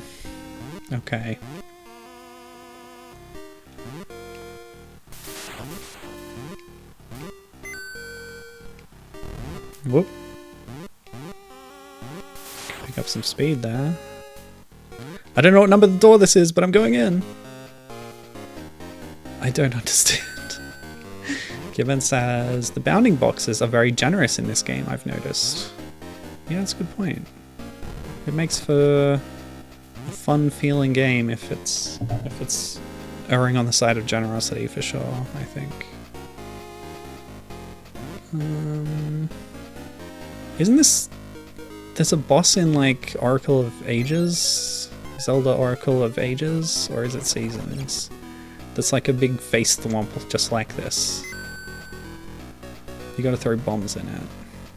It looks a lot like that. I don't understand this door system. Alright, let's go this way. Nope, that was death. I can't go that way. In fact, I'm back where I was before. I don't understand. I don't even know where I am. Like, the architecture style is totally different here. It's reading us like ancient jungle ruin rather than the like cartoony, dopey looking modern pastiche thing. No. No. Hi, Captain. Ooh, Captain subscribed to my channel. Thank you. And using the privilege of my one custom emote, the Bubsy. You enjoy that, buddy. I worked hard on cropping that sprite. How am I enjoying the game? It's really quite good. I am enjoying it, yes. Like, it's got more effort than you would need or often... more than you need and more than you often see in licensed games of this type. So, yes, I'm thinking favorably of it.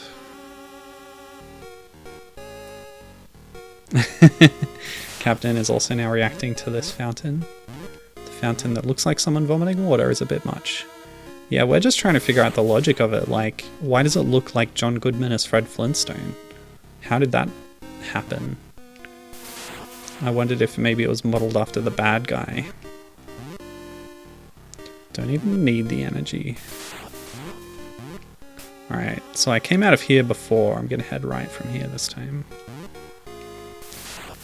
We're stuck in like a maze right now, and I don't know what's going on.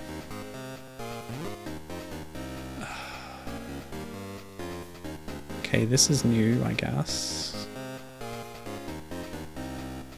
And then you get these face things, which, Captain, you've played all the Zelda games relatively recently. Is it Ages or Seasons that has the boss that you throw the bombs into its big thwomp head? Because it reminds me of those.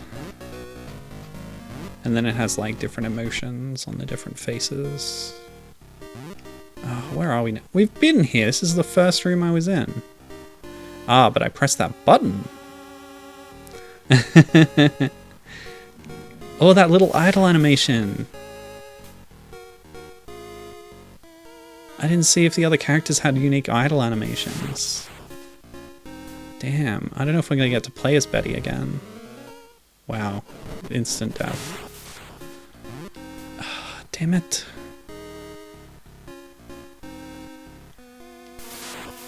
Oh, I could use the level select code. Alright, if it comes to that.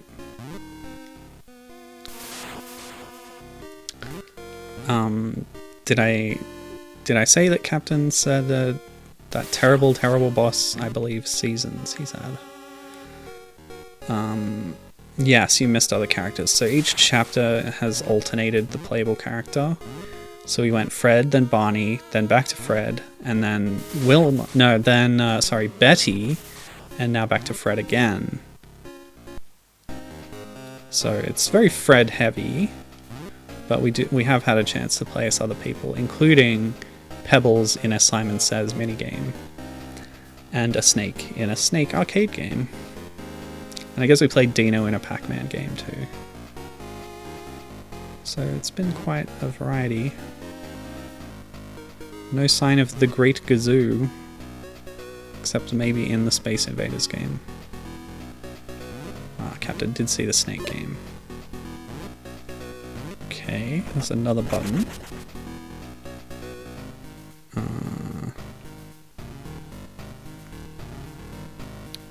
Captain is reading a beard on the platform. Oh, we're out! We're out! I made it through the deadly ruins of Maze Trap. Cool. Now we're in the nice blue forest. Let's vary that up a bit. I do like red on green.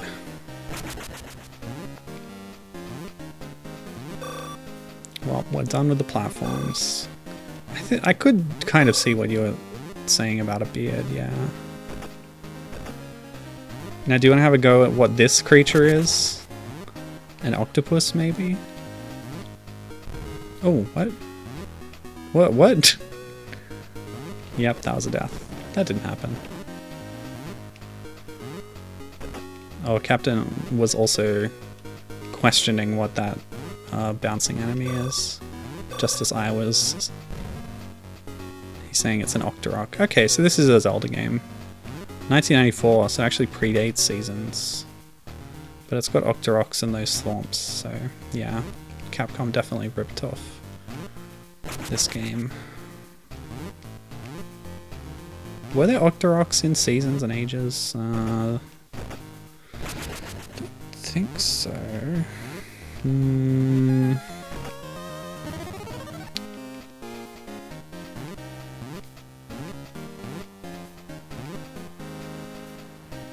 Yeah, I'm a bit stumped on that one too.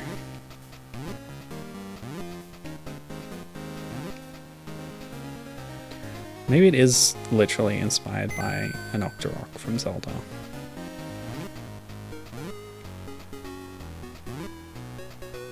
Oh!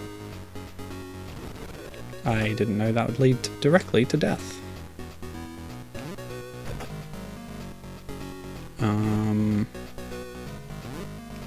What? Maybe that wasn't death. If I fall down here... Yeah, I lost a life. Kind of puts you at a bench, so I wondered if that was actually progress. Nope. What's going on? Where am I going? What am I doing? Alright.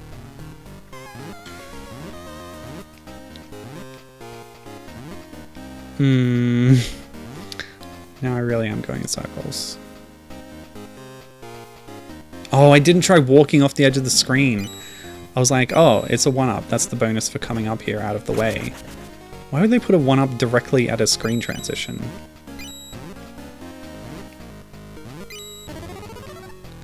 Sometimes this game has like an arrow on screen to tell you where to go.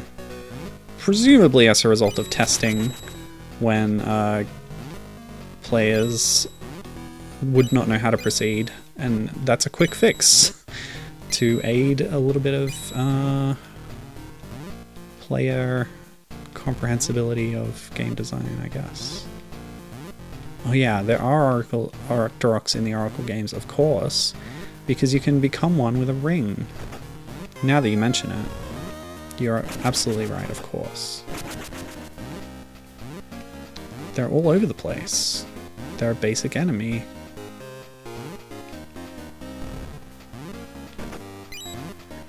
Sorry, there are so many Zelda games. Even though I grew up with the Oracle games, I just did not... Oh, excuse me? I do not agree with that. Okay.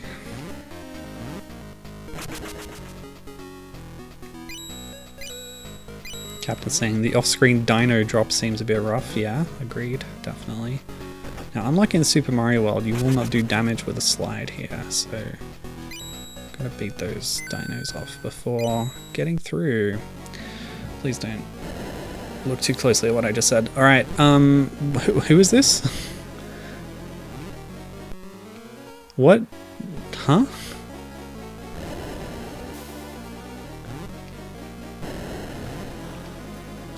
Is this a character for the movie? I don't know. Captain, have you seen the movie? This is a 1994 live-action Flintstones movie that this is based on. Stupid fruits. Quickly growing fruits. Pomegranates, maybe? Damn, this boss has a lot of health, too. Looks like you gotta damage when they... Yep, and then on the head. Okay. So I'll just wait at one side of the screen. Kevin assumes this is a mook of the antagonist.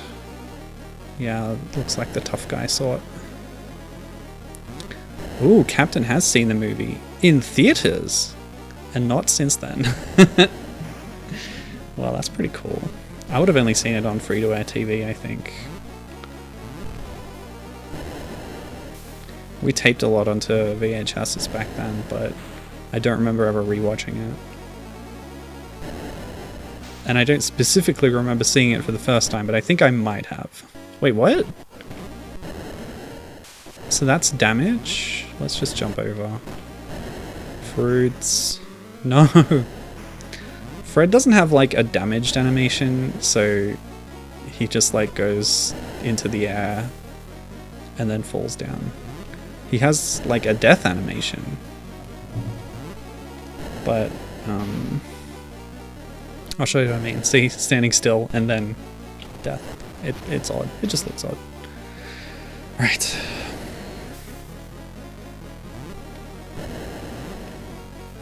I think that giving your boss coffee boss fight was a pretty interesting idea for a boss fight concept. The rest of them have been pretty standard. Okay. Cool. Wait, who are these? What? That's a nice touch. These unique sprites for this crowd. Okay.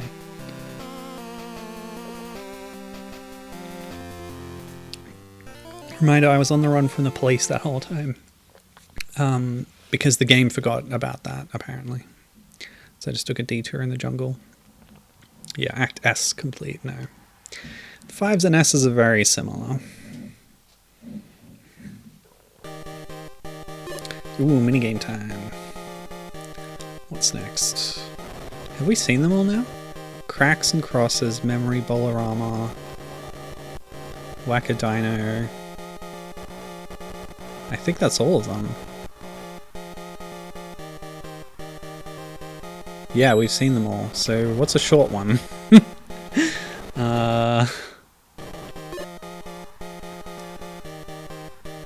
They're all very long. You know, memory's probably shortest if you fail it straight away. Let's see how fast I can get through this with turbo turned on.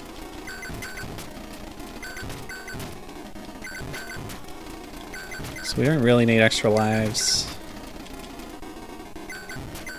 That creature appeared.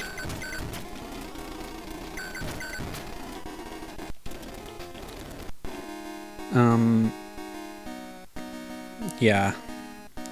See, I think the 5 and the S are actually the same character. See, you scored and then... No, there's no 5s on this screen. I need to see a 5 to compare them. I need to do slightly better in the bowling. Hold on, I'll rewind. I'll knock 2 more pins over. Except I don't know how many I had then. 23. Yeah, so that was 3, so I need to do 5 on this run.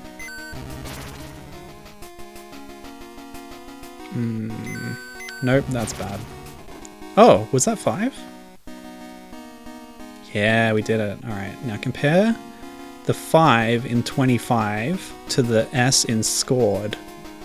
Are they the same? I think they're slightly different. Yeah, they are different. Barely.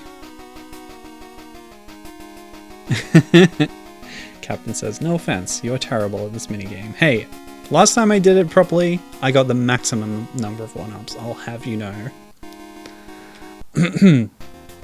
Okay, confirmed, S and 5 are different. And now we finally get to play as Wilma. Wilma thinks that Fred is innocent and goes to Slate. Hold on, new palette time. She's got red hair, right? Goes to Slate Co. to steal the Dictabird, as it can prove it. Cool. So we have birds that record your voice. It's a living. Alright. Yeah, let's go pet the pet. What? Okay, the bomb starts going when you're near it. Pastel. Pastel is the word I was reaching for there. We're using the pastel palette. You just gotta watch out for all the bombs that are placed around the city, of course. Okay, so with Wilma, there's a few things we need to assess. How well do we think it captures the likeness of actor Elizabeth Perkins, who is not as famous as the other actors in the film, no offense. How do you think she lands on the scale of realism to cartoony? We must also look at her crouching sprite, which I will just find a suitable, whoops, place to stop. Okay, crouch. Oh yeah, she's like down on one knee. That's a good one. Action pose. Now her idle animation. This might not be the best palette for this. Her hair fell down, that's cute. Let's go with that.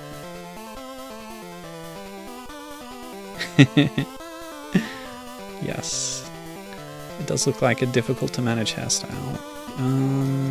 I've been coming back to this one a lot, but I think it looks pretty good. Captain's also reminding me to check the idle animation, thank you.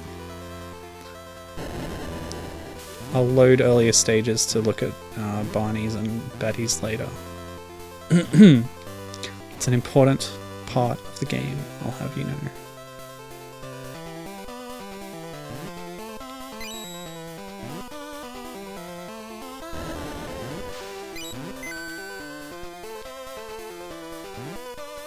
Yeah, the hair also bobs when she jumps, Captain is noting. Rightly so. The collectibles don't stand out very much in this palette, but I think they don't in any palette. Maybe the red-green one.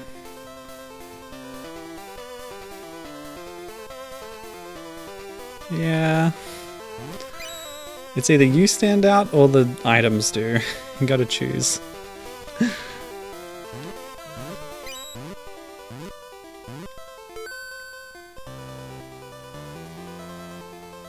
Where are we exactly?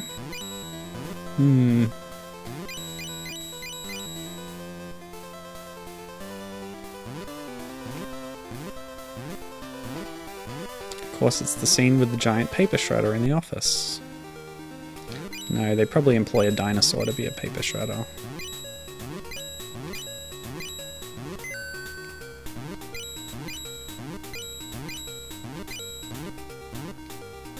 No worries. This kind of reminds me of a level in Super BC Kid, where you're climbing up and there's a spike wall. This would have come out around the same time as Super BC Kid. 1994-ish.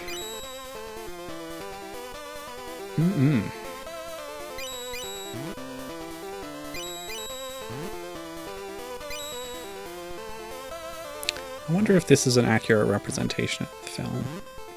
Sometimes with these games, they're like given material related to the film relatively early in the process, and then like sometimes the film script changes, but the game is based on an earlier version. That actually happens a fair bit.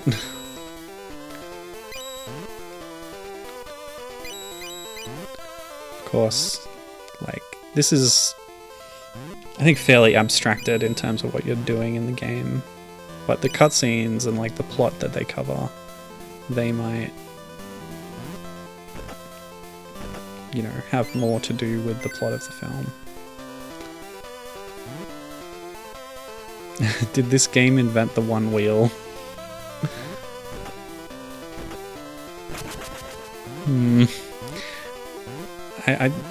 I mentioned Rockman before. They're kind of similar to some of the platforms in one or other of the Rockman games.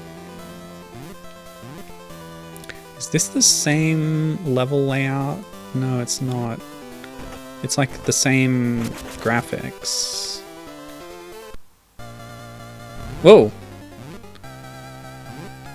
Third boss fight? Mini boss?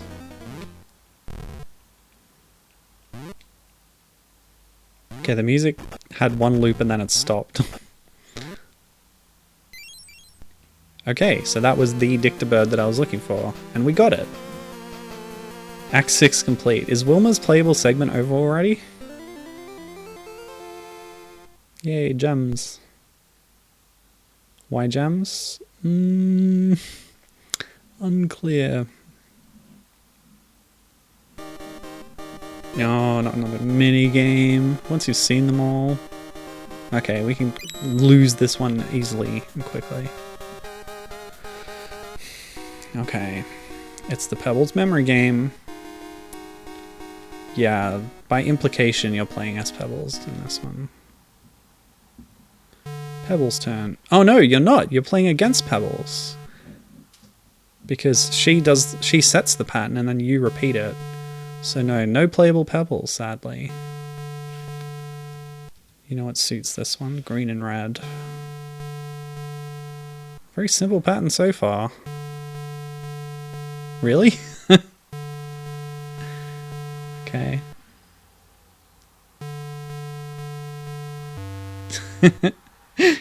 Cool. I fail. I did that on purpose. Alright. Help!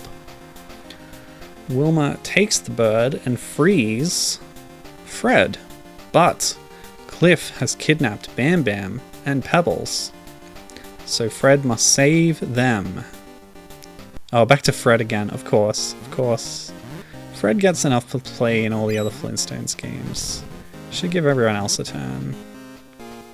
Like I was saying, this is the only playable appearance of Betty and Wilma in a platformer. And they're sidelined. Of course it makes sense to highlight the male lead of the franchise, I suppose. He's, you know, he's the main character of the whole series, but there are so many games where you play as Fred. Well, I think we've all agreed by now that Fred is the best sprite in the game.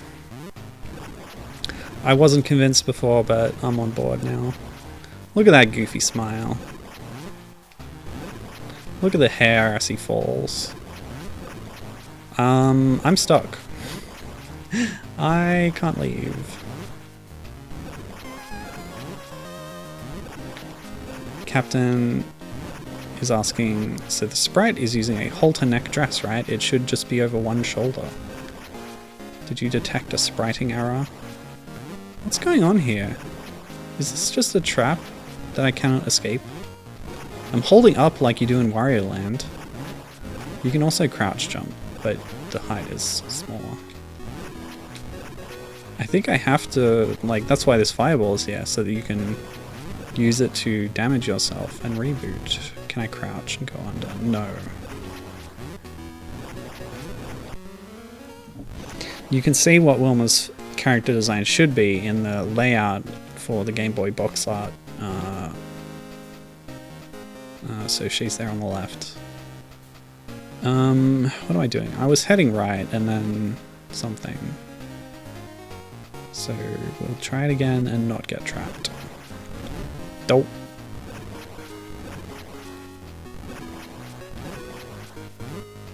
Maybe down here? Oh, spikes.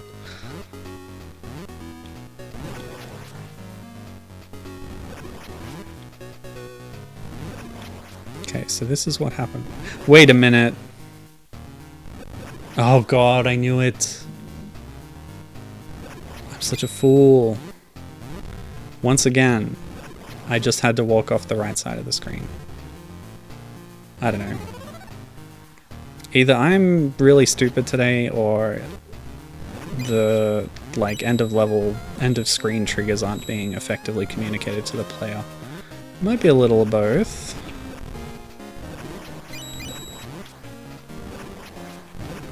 Yeah.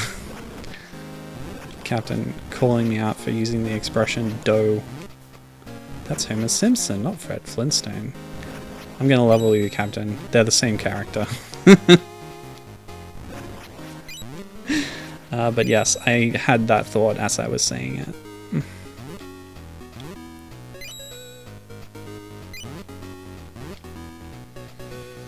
Captain's got my back.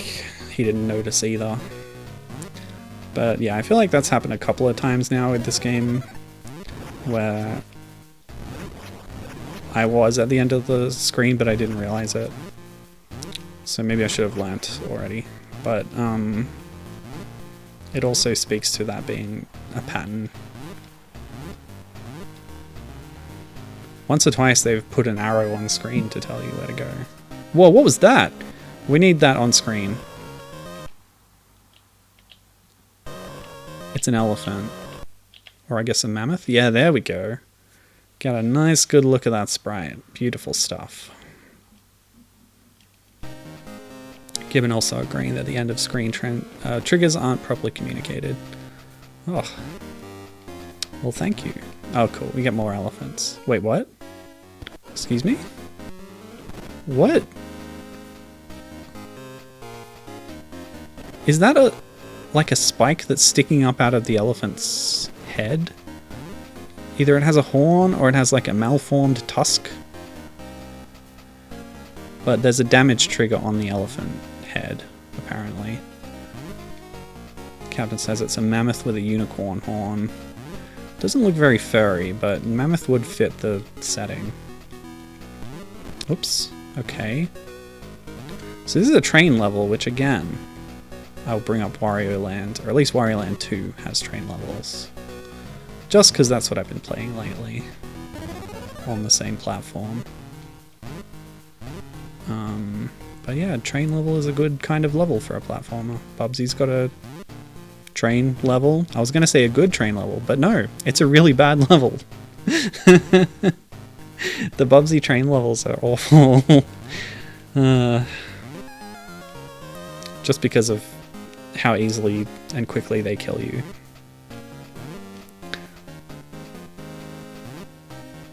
Wait, what? Did I need to carry momentum from a slide? No, you can't. How do you... Are they expecting you to damage boost? No, yeah, okay. There's a little bit of leeway at the start of that spike pit that you then clear over with it. Okay.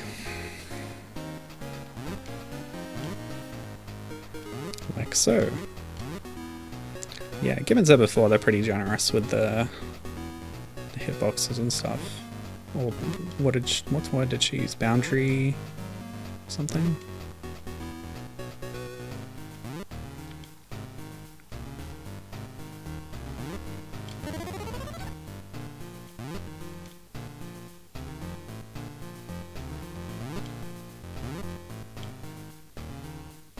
Okay, this is getting a bit repetitive, I've got to be honest. Oop. The elephants are so weird looking. No. Go, Fred, go.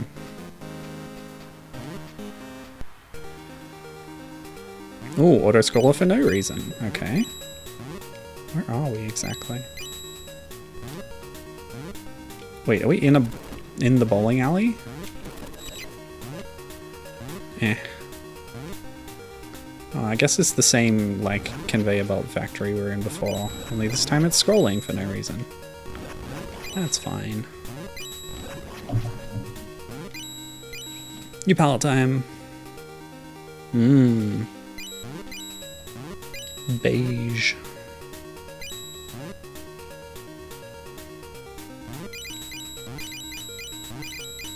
Hmm.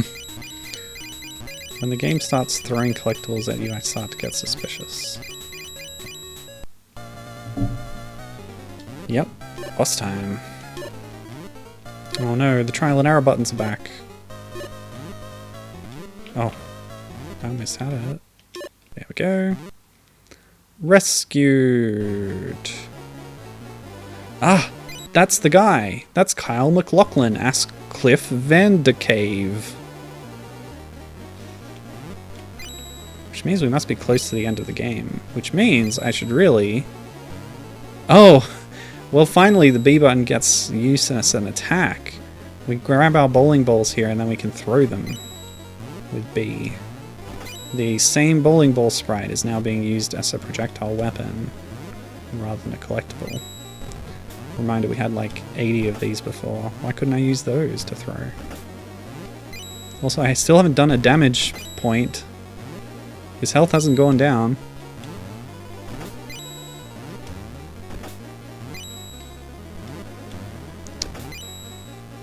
Nice parallax scrolling in the background though. Look at those mountains. Beautiful stuff.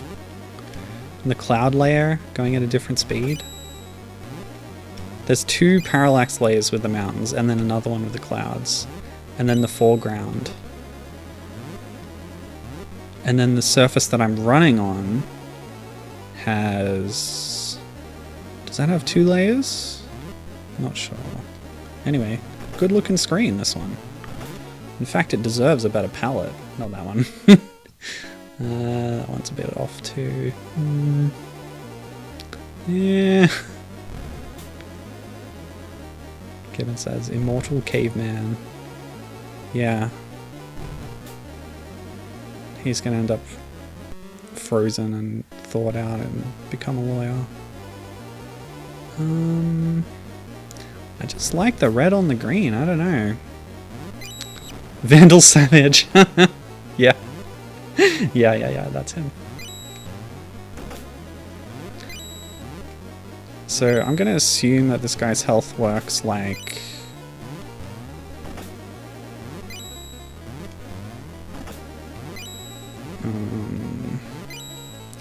like the health bars in La Milana 2. Was that the one that I was complaining about? Because, like, they don't go down at first. They just change color until they're at a certain point. Or was that a different game? I think it was La Milana 2.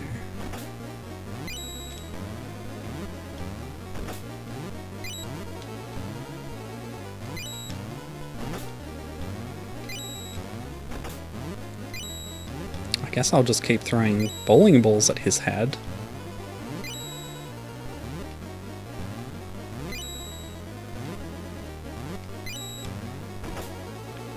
Captain says, imagine if this was a Virtual Boy game.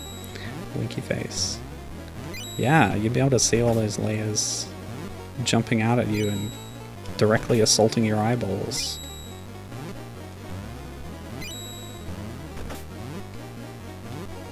I did just play Virtual Boy Wario Land, and I really appreciate how the games are rendered in basically widescreen, which is really cool and ahead of its time in so many ways. But specifically for platformers, it makes them a lot more playable because you can see more of things that are around you and coming up. So yeah, it's good stuff. Do you have to make him trip on a rock? Maybe. Gibbon has said, is he getting shorter? Maybe. Maybe that's what we're doing. We're throwing bowling balls to make him shorter and then... Oh, there we go. Well, I don't know if the shorter thing was a factor, but... I just figured that they give you the bowling balls, you use them to damage the boss, but no. You jump on the boss to damage it. I don't know why Fred hurts a guy more than a bowling ball that's made of stone. We don't know what kind of stone though, do we now? I guess a fully grown human weighs more than a bowling ball, but I don't know. Concentrated force, hard surface. What would do more damage? Fred Flintstone's feet and entire body mass on your head, or a bowling ball? I feel like I don't have to answer that question because Act 7 is complete. Gibbon just suggested Goomba stomping him during chat delay of me coming to that decision as well. Well done, Fred. Congratulations. Trans rights are human rights. And so I will pick the pastel palette. Anyway, well done, Fred. And everybody else who may not have directly contributed to that boss fight, but we enjoyed playing as Wilma and Betty. Captain wanted me to keep seeing how short he would get if I kept going. So here we can directly compare all the sprites to each other,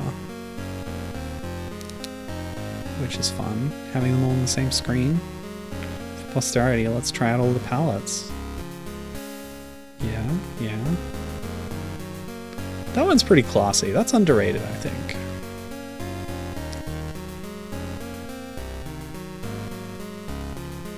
Get the little red rosy cheeks on some of the characters there.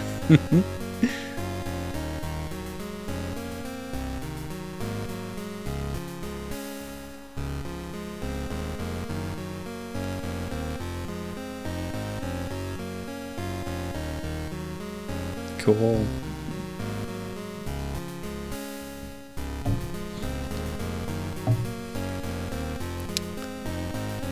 Oh, yeah. This is something that I started talking about and didn't get back around to. Wayne Billingham, we mentioned him. Neil Holmes, credited for coding and game design. He turned up on a few other things that I'd seen before. He was a programmer on Zapper One Wicked Cricket for GBA, the Frogger, the modern Frogger clone. And also on Dragon Ball GT Transformation, which is a game I played on stream a long time back.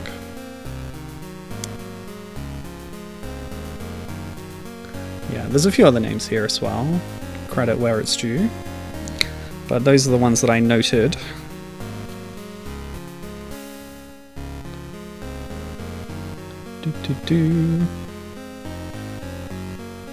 Alright.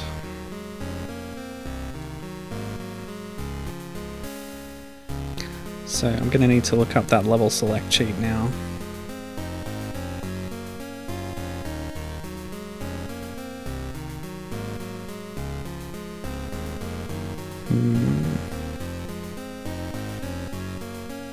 Don't have a reference for what numbers correspond to what levels.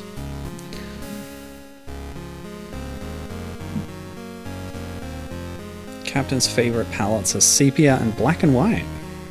Oh, thanks to Emily, yeah. Pea Soup Green was terrible as always.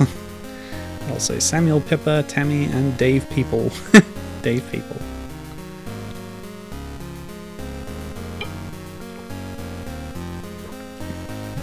Oh, and there's more.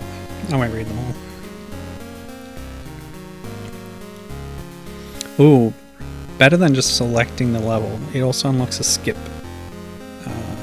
option, so we'll just do that. Baggy Matt. A lot of fun nicknames in the special thanks. Anita Mum. Dad Kirsty. Interesting. Okay.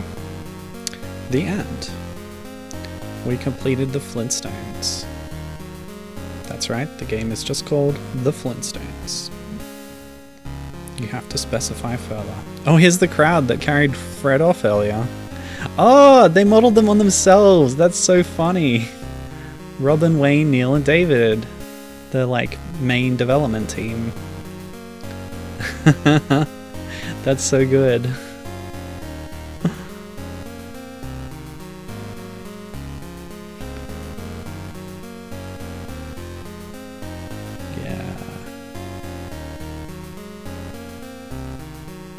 Does that mean, what are the implications of that? The developers entered their game to rescue Fred at some point? I don't know. Let's not think too hard about that. Alright, well, we need to skip through to check out idle animations real quick. So what we do is we go to music test. Sorry, this is difficult to read. Let's do sepia. So listen to the following sounds in order. Wait, sounds? It says sounds, so FX. So we go 25. Oh, I have to press the button a lot of times. Okay, 25. Great sound. Now 1.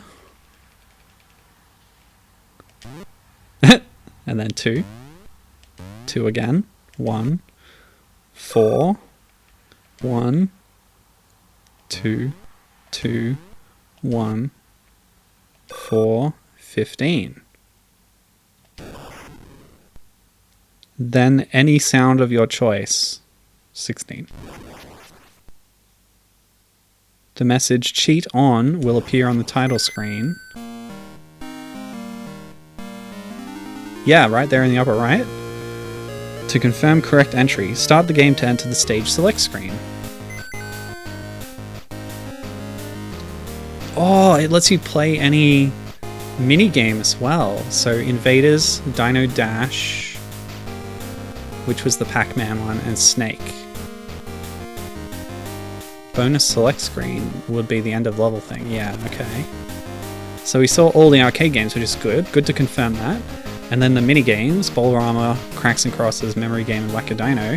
And then bosses, Sabretooth, Mr. Slate, Rockhead. So that's the guy who was charging around, yeah. Not everybody got a boss fight, you know. In fact, only Fred had boss fights. And Vandercave, end sequence, and choose act. So if we choose act, we can skip ahead. So 2 is probably Barney? Yeah, here we go. So here's Barney in the orphanage, getting hurt by babies. So we want to see what his idle animation is. We might have seen it before. Oh, that's adorable, the little dance! I love that.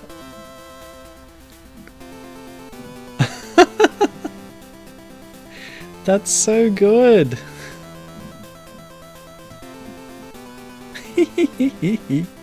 And his crouching animation in case we didn't get it before. Squatting. Yeah, Papa Squat. Okay, well now we've seen it all, except Betty's idle animation. Now I can now press select, since I've enabled the cheat mode, to skip ahead one screen.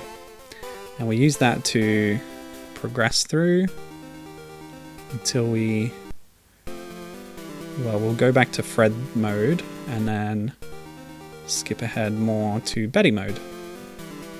Barney's one weakness is babies, says Captain. Well, I guess. Select is not working anymore. I gotta get through this. Can I please skip this? No. I can't skip, but I can leave memory game really quickly, which is good. Yeah. Okay, skip. Skip. Wow, you skipped the whole lift sequence with that one. Skip to the rooftop. Good stuff. Mr. Slate. Oh, I can't skip this. Can't skip boss fights, apparently. What are my options? A, B, start and select, I believe.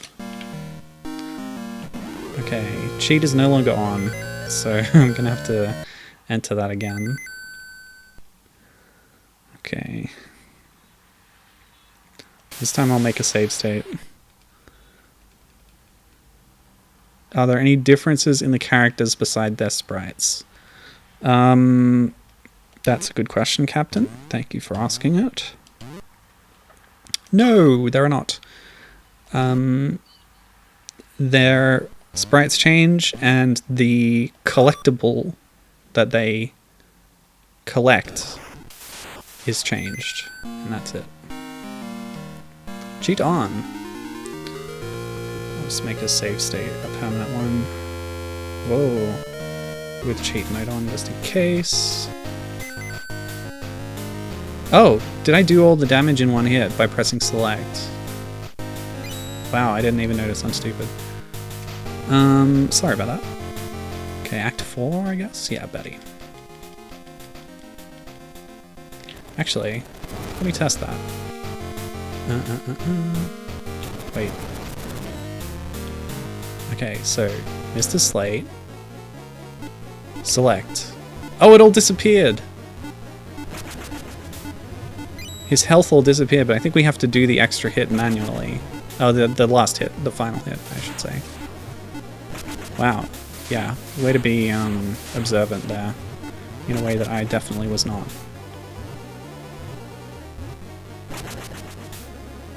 Done. Bop, bop, bop. Oh, okay, it dumps you back here. Okay. Okay. Betty. Sack. Is the term sack a Britishism? That's funny, because it's an American movie, but British-made game. Let's just deal with it. Given says, I get it, Dust Guy. Coffee makes me sleepy too. You know that's the opposite of what it should do, right? Oh, here we go. Here is Betty Rubble's unique idle animation, fluffing her hair. Not bad. That's a great cheat. So, for reference, I found that on Game FAQs in the cheats section. Very helpful for this game in particular. Little developer debug mode, I suspect. But very usable by the player as well.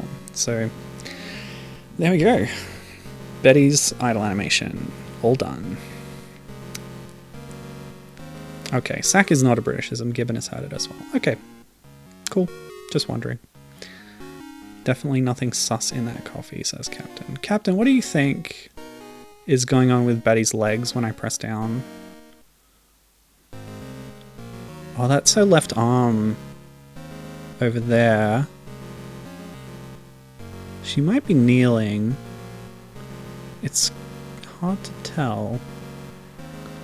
Oh, this might be similar to the Wilma action pose. She's like one knee down. It's like the runner starting pose almost. Sort of ready to spring up, but still with one hand on her hip in a sassy way, of course. Also, is she wearing an anklet?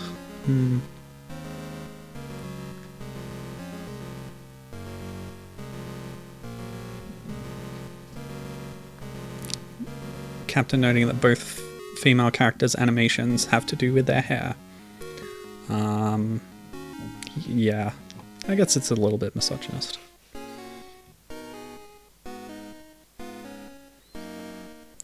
Captain thinks she's on her knees. Yeah. Okay, I can see it. Oh. Somebody, Gibbon told a story on Blue Sky about a story that she had heard about Neil Gaiman, and then someone tagged Neil Gaiman, and then he's in there, and he's finding it amusing. So That's good, I guess. Could be worse. Okay, cool. Or she was misinformed about some aspect of that, but at least he seemed about the... I don't know. I'm finding that difficult to pass, but okay. We finished the Flintstones. That's great. That actually gives me a little bit of time to check out the kart racer games. So I mentioned these before. There's not many Flintstones games where Betty and Wilma are playable, but there are a couple other ones apart from Flintstones on the Game Boy. So I'm going to fire up PCSX2. Oh no, an update. Remind me later, please. No time for that now. So in order, and relevant to this one, this is going to be the sequel to the live action movie. Bear with me as I capture the window. Okay. Hopefully that looks okay. Widescreen, almost. Okay. So yeah, the Flintstones in Viva Rock Vegas was a sequel, aka prequel film in live action, starring Mark Addy as Fred Flintstone, Stephen Baldwin as Barney Rubble, Kristen Johnston as Wilma Slycoople, and Jane Krakowski as Betty O'Shale. And it was released in 2000. Now, 2000, gaming had moved on a bit, and we could have had a 3D platformer in this era, but no, instead we got a kart racer. This was released on the PS2, developed by Toka, who are a French studio. There was going to be a GameCube version, but it was cancelled. So it was only released on the PS2 and only released in Europe, I believe. Maybe Australia as well, or maybe that's the other one. Not sure. But as far as I know, it was a limited regional release. Ooh. Yep, okay. Hopefully this holds up. I don't know. It's pretty quiet. I'm gonna turn that up. It's very quiet. Alright, let me know if that's okay. Okay. Loading.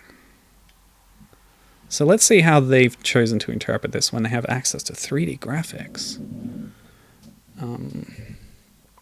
To interpret the look of the film into gameplay. Let's not spoil ourselves on demo mode. I'll play the proper game. I think in terms of content, this game is pretty light on. Okay.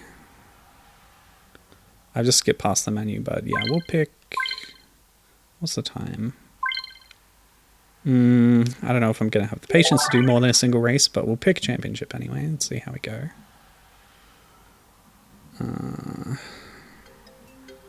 Or if we pick single race, we'll get to see what the other tracks are, right? So I'll pick single.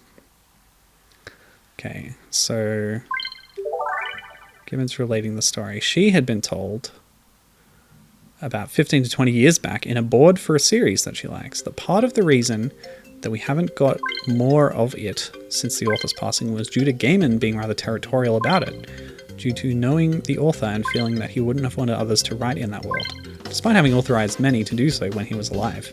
Gaiman tells me this is completely untrue. Now Gaiman has egg on her face, so I'm sorry about that. But yeah, you're only relaying what you knew to the best of your knowledge, so yeah, unfortunate that that was incorrect, but good to be corrected by the man himself, I suppose. As long as he's okay about it.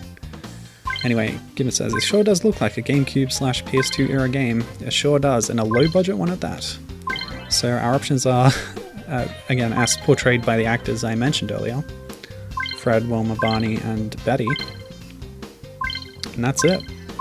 So I want to pick Betty because I like Betty. Be unbeatable. There's voice clips. I wonder who recorded those. Okay, so what is the gameplay like? Third car is the best. Oh, sorry. Well, I picked the one that was 1 log, not the one that was 2 logs like Captain wanted. But here are our track options. The Quarry, City of Bedrock, Slag Hoople Manor. That's it. That's it. Alright, let's pick the city. I do not need the sidecar. I wanted the minimum hitbox of the car, although I'm sure they all have the same hitbox. But I wouldn't. I was just, yeah.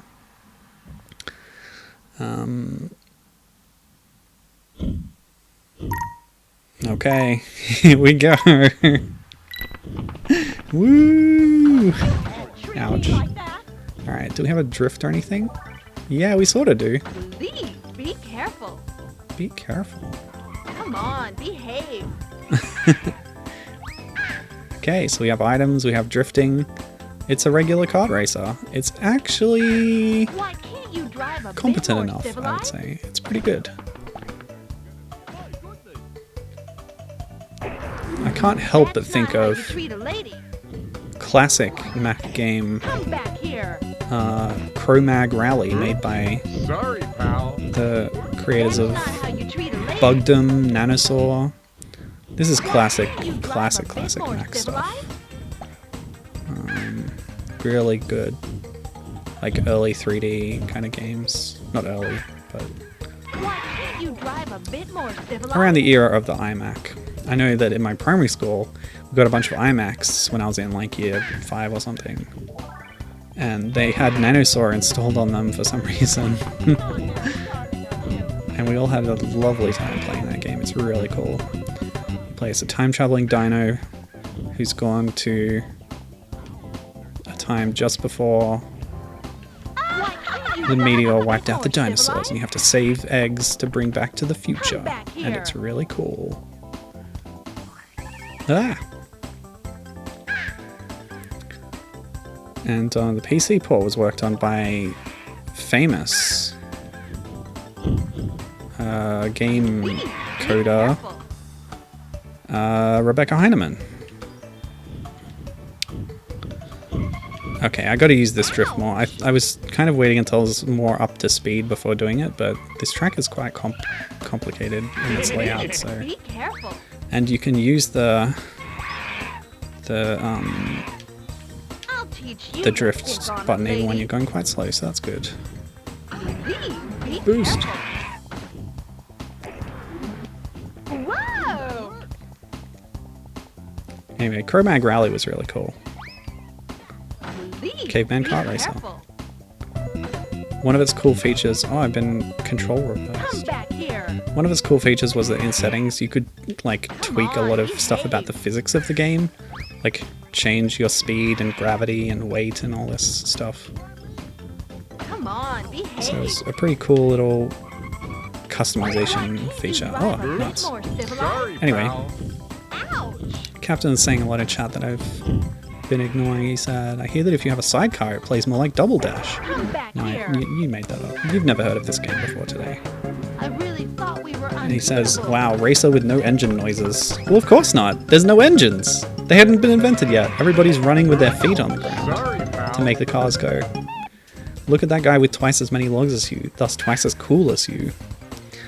Was that bird like a blue shell? The red bowling ball was like a red shell, so I guess the bird was a blue shell, maybe.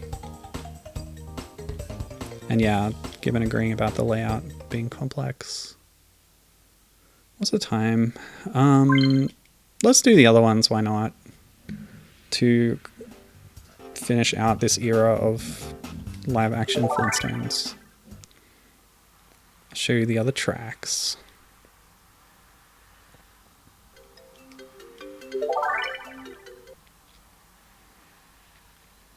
Goodness me, the loading times.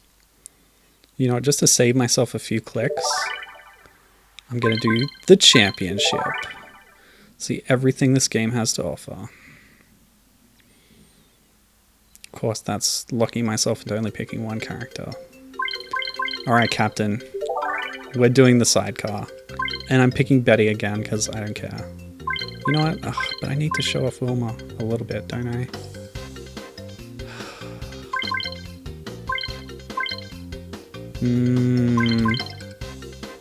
But I like Betty better.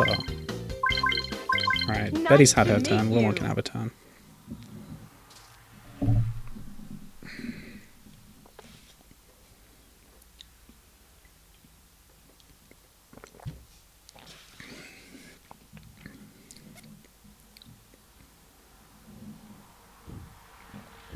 Prepare your feet, it says at the start there. So, as you can see, engine noises would have been quite inappropriate. It was you Ready for or me. takeoff. Yippee! Yippee! Okay, Wilma was the right choice. She says yippee, just like Anakin Skywalker. Come on. That was not very charming of you. Hey, behave. What's that noise? My There's a lot of beautiful strange noises car. going on here. You just pick on a lady. It's not too loud, is it? Now it's looking quite There you loud on go. OBS. As long as it's not drowning me out, it's Oh, fine. what's going on? There you go. So this layout's a bit simpler. That was not funny. Hey, behave. Okay, cool. Good to know, thank you. That was not funny. Hey, behave. Captain is hopeful that if I play as the double log cart, I will have access to salt bombs. Well... It hasn't come up in the rotation yet, but I'm sure you're correct. Oops. See, Sorry, now pal. these item boxes are bait. If you go for them, you might fall off. But I'm hey, having I a didn't. grand time. Where did that come from? Given thinks we should be constantly hearing the sound of their feet, Not funny. which, if you know anything about the cartoon, you will understand what that sound is. It's like, how to describe it? My beautiful car. Is it like a xylophone? It's like the doodle-doodle-doodle-doodle Where did that come from? noise that happens when they start running with the feet. Hey, behave. I'm sure you know the noise I mean, dear listener.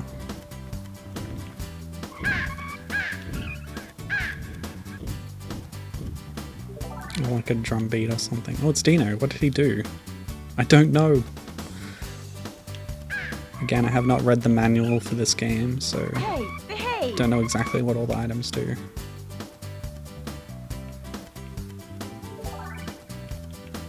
Drop the rock.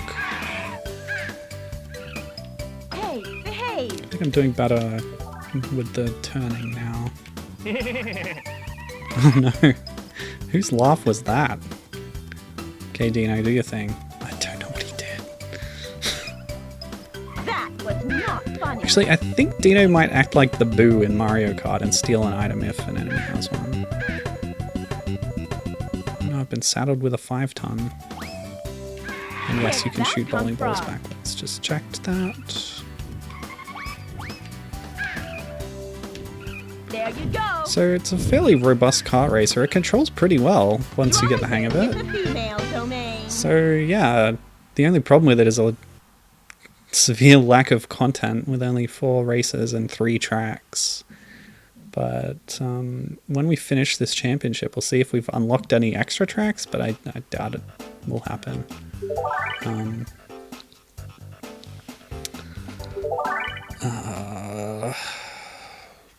What was I going to say? Yeah, I thought Team Sonic Racing had a problem with content, but it has more than 3 tracks.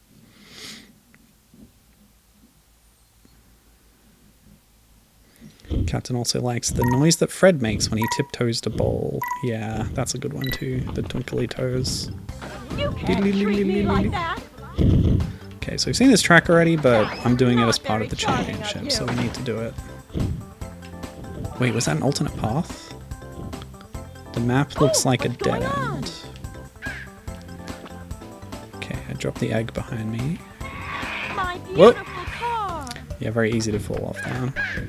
That was not very charming of Do you. I notice any changes in the handling of the 2 cars? Well, I'm doing better with this one, but I think that's more just that I have a better idea of how the game's handling works. That was not So, I don't know. It's hard for me to say at this point. Oh no! funny. Reverse controls. Hey, behave.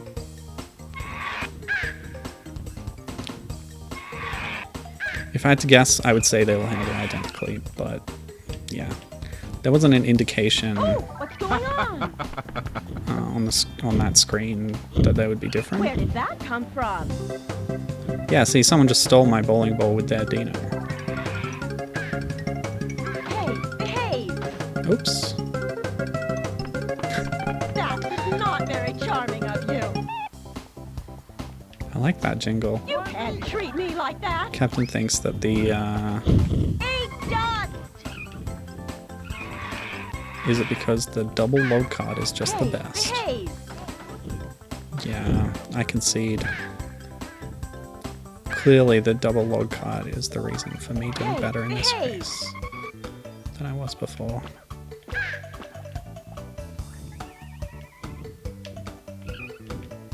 Yeah, I know, right? I was gonna throw that bowling ball at someone. My beautiful car. I just stole it.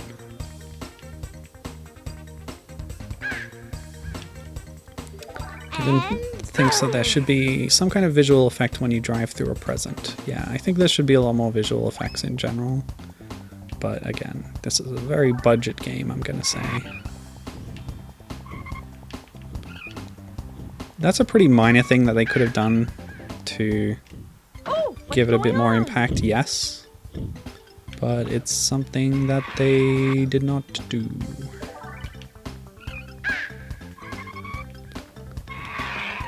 Driving is a female domain. Driving is a female domain, there we go. Hey, Wilma behave. Flintstone scoring points for feminism. Driving is a female domain. Cool. Well, I haven't seen the Flintstones in Viva Rock Vegas, so I cannot say whether the characterization is consistent between this game and the movie that it's based on. But here we are on the third and perhaps final track of the game, the Slaghoople Manor. Slaghoople is, of course, Wilma's maiden name. I mentioned Elizabeth Taylor as Pearl Slaghoople, not very Wilma's charming mother of in the you. first movie. Presumably someone else is playing her in this That was movie not because she very had passed charming away. of you. Or it stopped acting, I don't know. I just read that it was her final Sorry, role pal. as being Pearl in the first movie.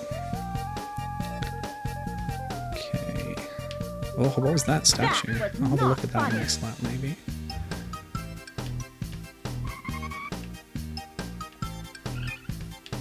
My Oh. beautiful car. Well, this track has a few little tricky traps in it, but its layout, I think, is more straightforward than the Quarry. Or no, the Bedrock. Quarry's the simple one. Bedrock was surprisingly complex. This one has... My beautiful car. yeah, I think the little switchbacks and like alcoves and stuff probably makes this harder.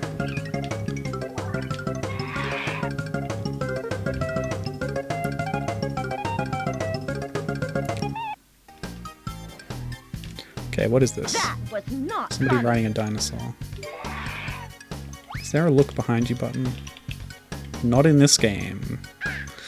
Okay. Oh, what's going on? Hey, behave. No. Ooh. That was not Captain very has found a charming of blurb you. for this game. And It reads, that was not very 8 charming of famous you. races. Play as your favorite Flintstones characters, each with their own unique vehicles. 12 unique tracks. Explore all of Bedrock in search of previous dino eggs. It probably means precious. Oh, what's going on? You've got to find them all to win. Challenge that your come from? mates. Plug in a second controller and race head to head against a friend. Now, Captain, are you sure you're not reading the blurb for the Flintstones Bedrock Racing, which is also a PS2 car racer based on the franchise, which I will be showing you after this.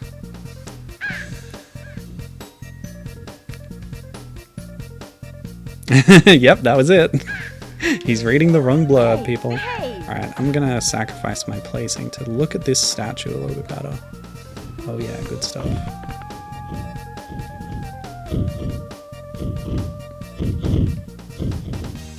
Yeah, we didn't get that great a look at it. Never mind.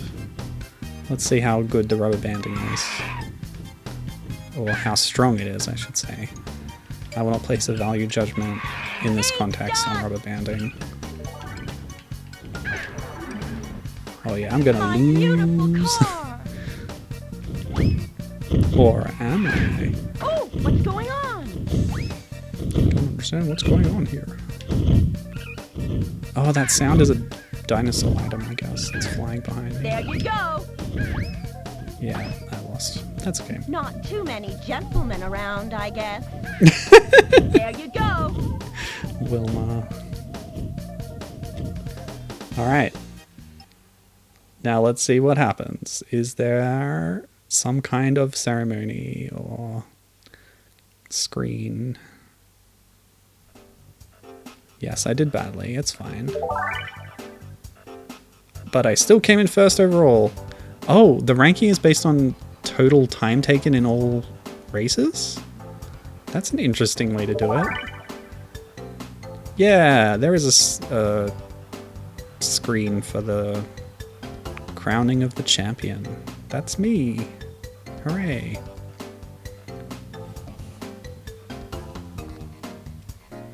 Yeah, I've never actually seen that before. It's a method of ranking races in an overall competition.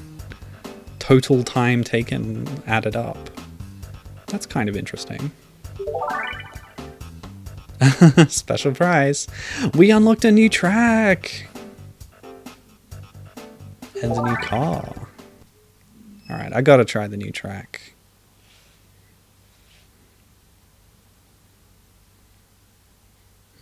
Saving in progress.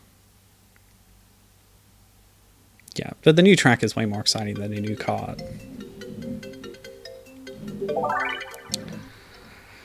So, since there's a new track now, I wonder how that affects championship. Do they add another race into the rotation? While I'm here, I'll just check this. Yeah. Oh, handicap is on, so there may be some rubber banding.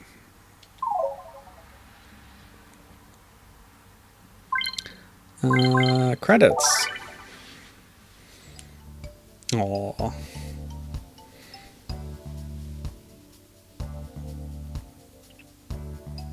Toka Conspiracy. The logo just said Toka, right?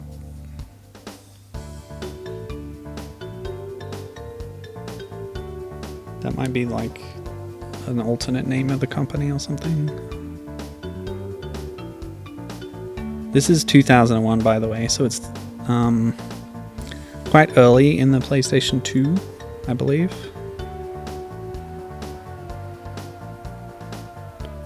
Do you think Barney is supposed to be that buff in the cartoon as well? I think he's pretty shapeless. He's shorter than Fred. But I feel like Fred is also depicted as broader. You know what, I'm gonna go with no. I think the idea of making him buff and macho is probably an invention of this movie. Oh, Conspiracy Entertainment. So Toka and Conspiracy must be two different companies that worked on it. Or, I don't know, whatever.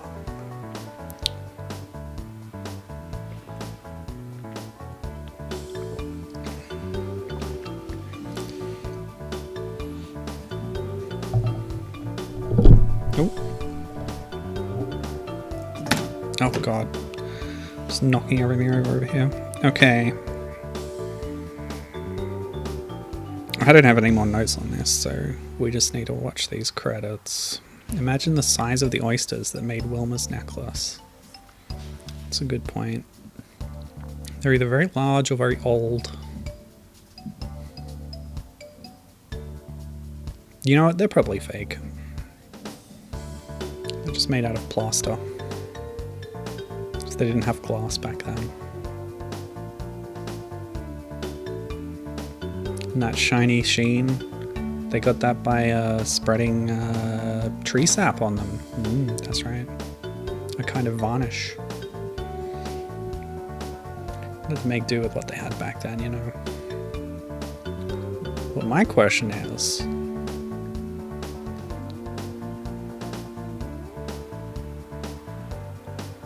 how does Betty get that much bounce in her hair? What kind of hair products did they have in 10,000 BCE? Or whenever this is set?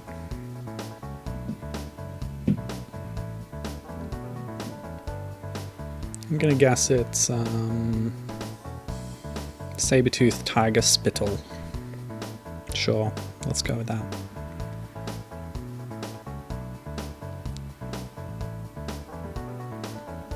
Oh yeah, animal fat. Rendered animal fat is given suggestion. Okay, that was the credits.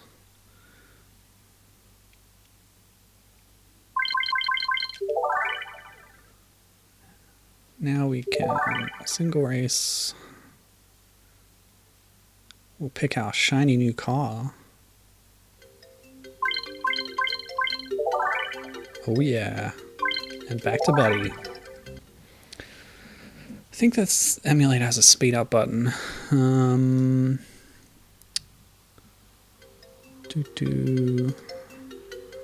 don't remember what it is. The Canyon.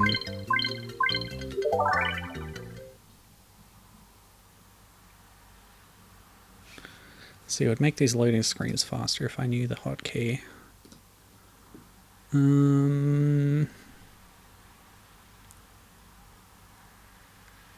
Inputs. Am I stupid? Where is it? Alright, moving on.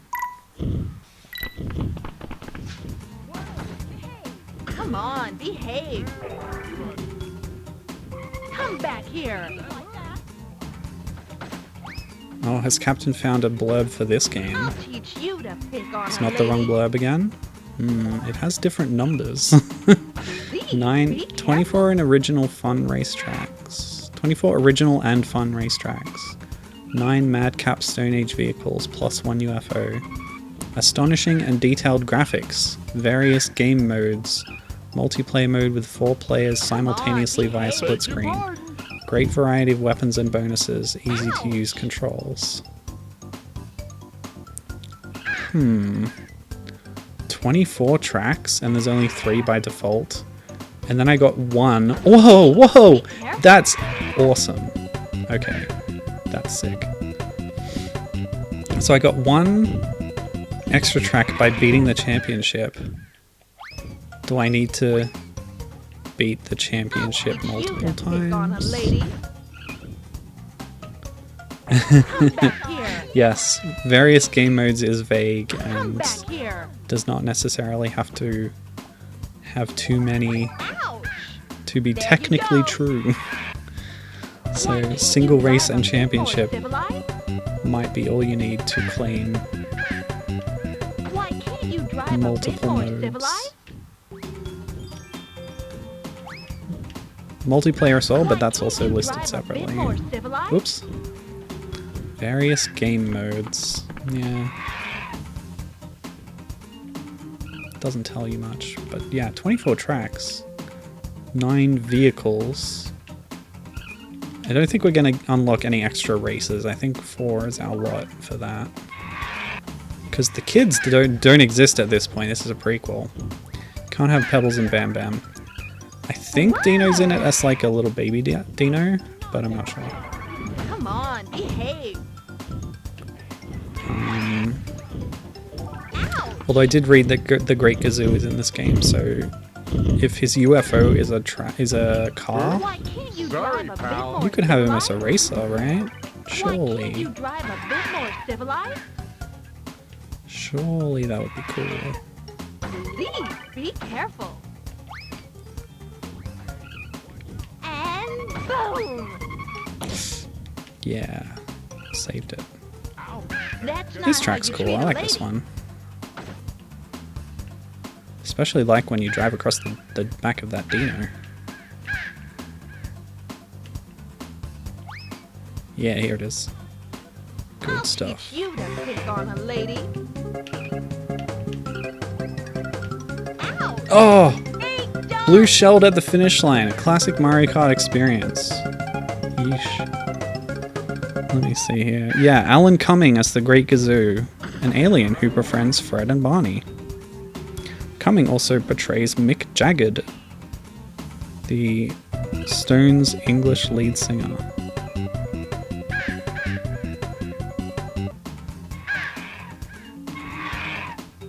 Hilarious pun. Should have put the Jetsons in, says Gibbon. Okay, well, I guess I didn't unlock anything. Do you just need to play Championship over and over again to unlock stages one by one? Because that sucks.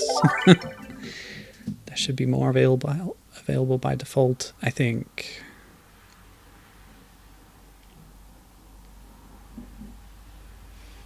Oh, Captain is now saying he thinks that the other blurb was wrong. This one is from Moby Games. Kart racer based on the second Flintstones movie. 8 racetracks, can also be race mirrored or reverse. 9 different vehicles, not counting the bonus vehicle, a UFO controlled by Gazoo the Great. 4-player multiplayer split screen mode, diverse weapons and power-ups, several drivers to choose from. Barney, Fred, Wilma, Chip Rockefeller, etc. So there are more races, I guess. A multitude of different game modes such as Bomb Hunt, where the player needs to pass, and then it cuts off because there's a chat character limit. But I think we can square the difference there. If there's 8 racetracks and they can be played mirrored and reversed, that adds up to 24 in total, right? So 24 is like a kind of like a weaselly way of saying that there's 8 that have 2 other modifiers. So yeah, it matches up. Yeah. Captain's pointing that out in chat now too. So we've got 4 tracks. I'm not going to put in the time to unlock more. So as far as I'm concerned, I'm done with this game for now. But I wanted to briefly show you the other Flintstones car racer game. I should save state, I suppose, having unlocked something else. How do you load a new game in this interface? Okay.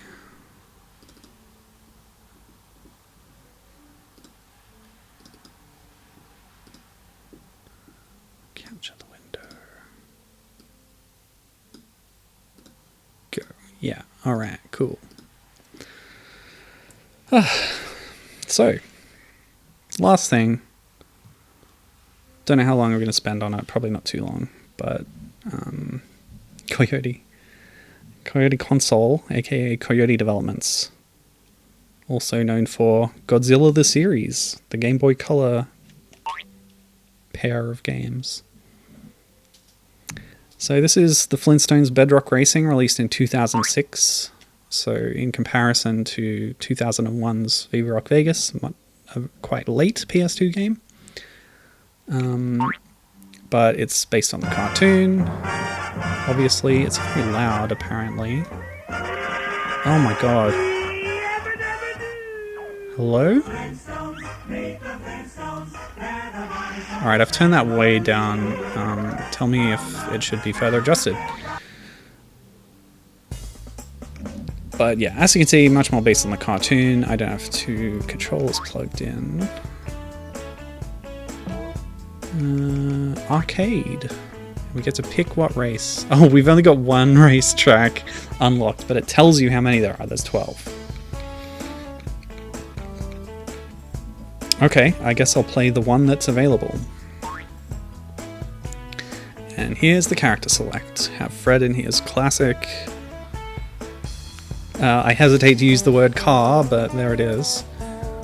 Barney. I think this is actually a pretty good translation of the cartoon character designs to 3D. So it's got that going for it. Wilma Flintstone. Yep, pretty good. Bertie Rubble. A nice little sporty car. Pebbles is there, but unavailable. We cannot select Pebbles. She should not be driving a car, really, but there she is. Bam Bam is also an option in Captain's favourite double log car. And also Dino is a playable racer. That's sick. The Great Gazoo is here too. Okay. So we'll pick Betty. Were the Flintstones a big thing in Australia? I don't know how to answer that. I'm... not really? I don't know. Were they a big thing in New Zealand? Alright. Yeah, that's a great question. How do Pebbles and Bam Bam reach the ground to run? Well, it feels like the speed is a lot faster in this game. So their legs must be working overtime. We have a nice cartoon, like, skidding effect. It plays the sound! So this game has a kind of boost mechanic. You pick up hams to fill up your ham meter, and then you hold down... well, L1 shows behind you, which is what I was sort of reaching for in the last game. You hold down R1 to, like, charge up a boost, and then it goes for as long as you keep holding the button down. So that's cool. The track design here, much more wide open. Very, like, easy breezy layout here to get around. But there's, like, almost no challenge to navigating it at all. Like, it's very straightforward and simple. Let's see. There's no items. There's no items at all. You just pick up collectibles. So this was the thing that Captain mentioned in the other blurb. You can find eggs, and I think the bones unlock new things because they were shown on the screen when the like tracks and races were crossed out. Don't know what the eggs do, but I do like. Oh, what's this? Oh, I thought it was like a thing that I could do a shortcut or something. Damn. But yeah, Gibbon pointing out this is much more colourful, which is totally true. They've done a really good job of making it look fun and cartoony.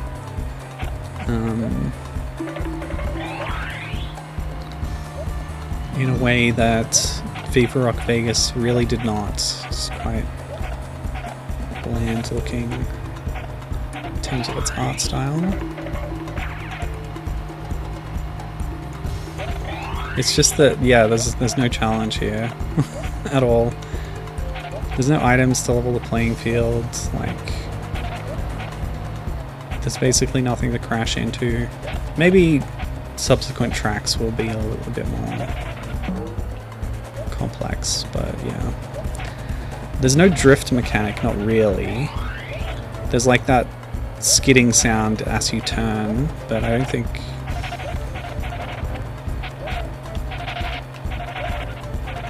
yeah, you can't really drift.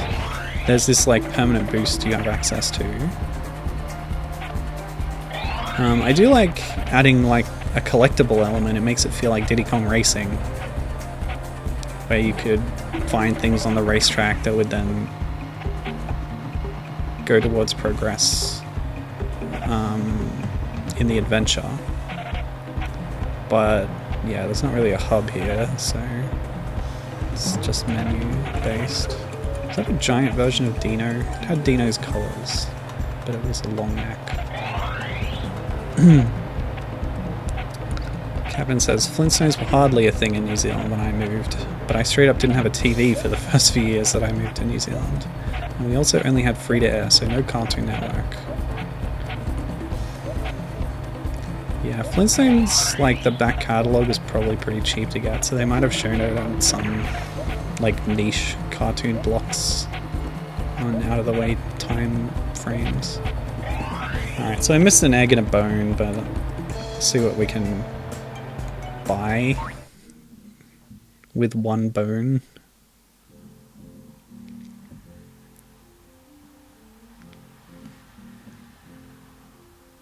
Wonder if you can hear my neighbor practicing the piano. Comes right through the wall. So times 1, times 2. Is that how many bones are available in that track, maybe?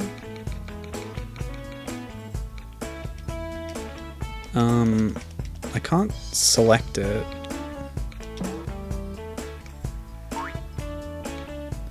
Oh, I can play any track in time trial, apparently. So, anything sound interesting to you? Rockenheim, Stony Curtis Highway, Drive-In Dash. Wait, did I not just do Drive-In Dash? No, it's a similar layout, but it's a different track. I guess it goes through the drive-in. It's a cheeky way to reuse assets. Bedrock Bedlam, Mad Rock Motorway, Bearskin Canyon, Boulder Dash Drive, Silver Rock, Rubble Rodeo, Bronto Carlo, Pebbles Park, and Dino Stone Park. Oh, Captain spotted an egg off on the grass, which seems harsh, and that's the one I missed. Can I not just do the next level until you get all the collectibles? Or can I just not do the level? Yeah, I guess not.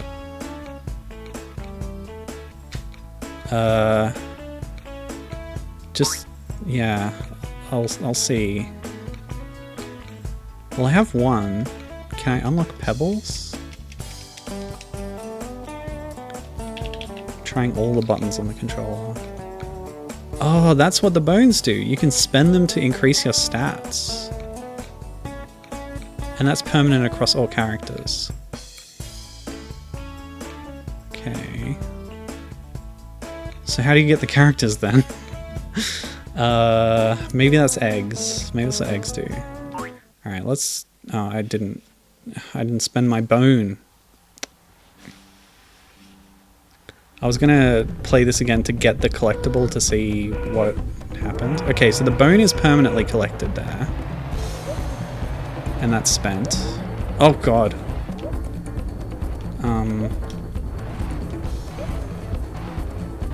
Also, I don't know if you noticed, but I only did 2 laps. Haha, Barney's just stuck forever, sure. Get owned. Yeah, the track is so long that 2 laps is fine. Don't need to do any more than that. Kind of reminds me of Mario Kart Tour. There's only ever 2 laps in those, just to keep things snappier. But in this case, it's because they made the track too long. It's a crutch to not have the game be too tedious, I suppose. Alright, so I'm gonna get all the eggs this time, see if that unlocks something. The bones are just for increasing your stats, I guess.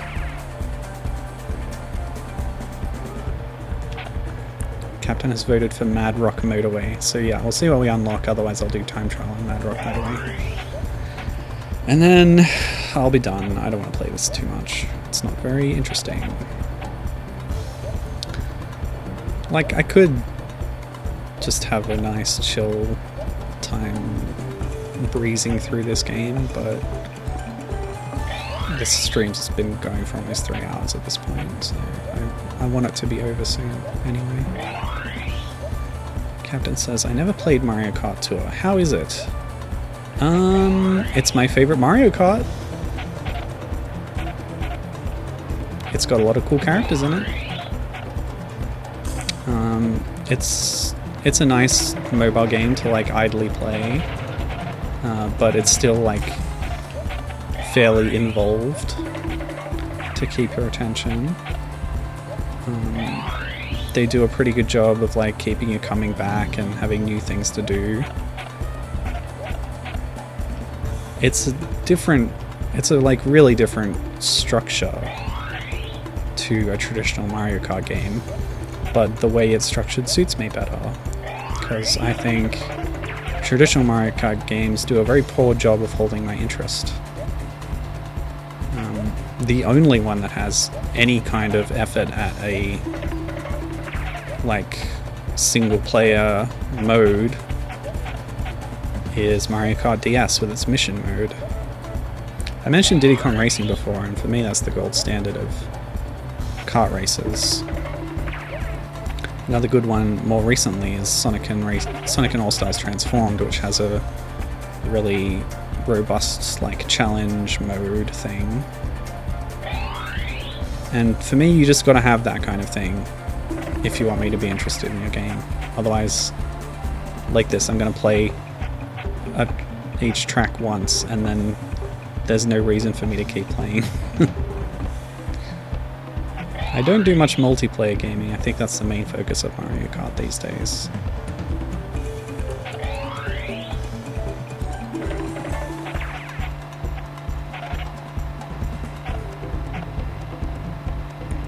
Captain says, I like the visuals of this game, but the other one was more interesting. I agree with that. And track design is part of it. Like, the track here is... there's just nothing going on, you know? And I like that they're experimenting with, like, having collectibles on the track and this boost meter that you can use at any time. But that should have been on top of an item system or something else, not instead of it, you know? Yeah. Congratulations, you've qualified for the next race. Okay, so eggs unlock the next race, I guess. Captain played a bit of Diddy Kong Racing, but it never felt as good to drive as Mario Karts. Wow.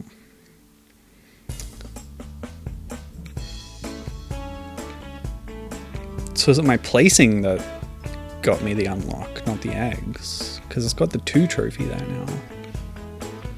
7% complete.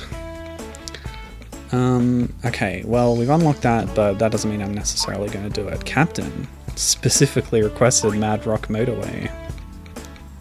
When do I get the pebbles? Oh, they have, in Time Trial, they have presets for their stats. Whereas in Arcade, you spend the bones to give yourself stats. Okay. Well, back to Betty. Yeah, even though there's no blue shells, I was still robbed of first place at the end, that's true. Alright, this is cool. So this is just a time trial. It's not even going to be other races around to spice up the gameplay. But it looks like the track's a little bit more compact, which is good. We're not going to be able to collect any bones or eggs because it's time trial. So there's not that level of engagement, but we can manage our boost, I suppose. Keep an eye on the mini-map to see when's a straightaway that we can let rip a bit, maybe? Ooh, a sign. So we can do that. Well, this one's 3 laps. It's still quite long, though. Is the 2-lap thing only an arcade mode thing? I don't know. How strange.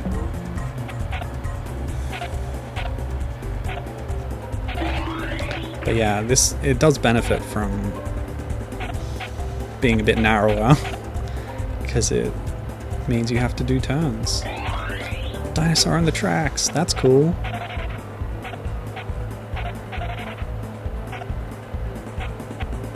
Oh, Captain saw motorway and was hoping for traffic on the streets like in Toad's Turnpike. Well, your expectations were too high, I suppose.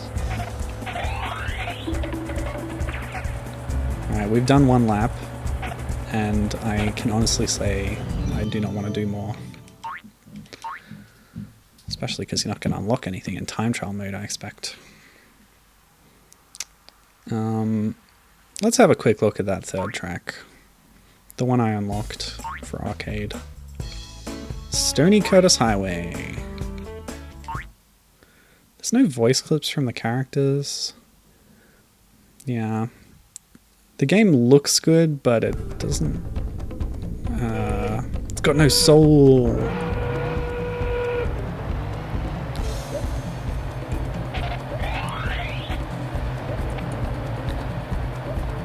Like, you don't get them yelling at you when you pass them. You can't even hit them with an item or anything, which could prompt a voice clip like it did in Viva Rock Vegas. The art style's about the only thing this game's got going for it, honestly.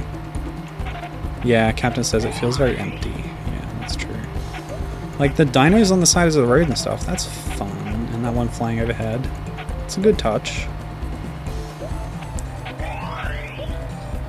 And it also feels quite fast, which is good, but... like...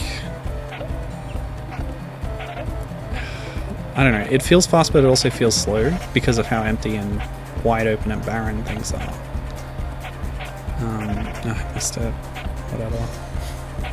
I'm just going to do one track and quit this as well, because I'm pretty much done here. I've had enough.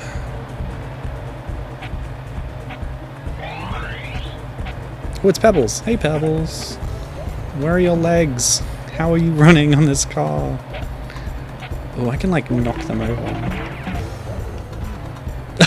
I love that. Did you see Betty's legs flopping around?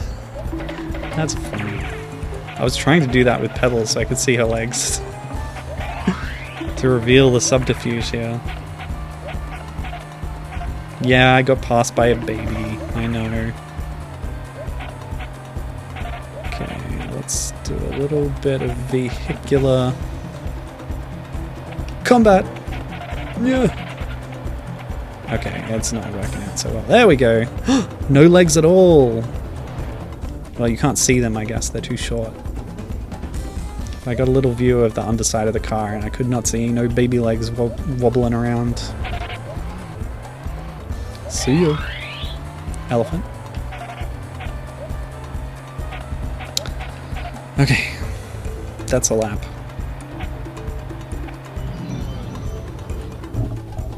I'm done.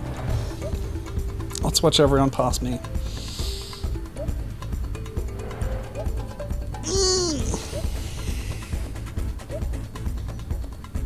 So slow. Come on, Gazoo. See ya.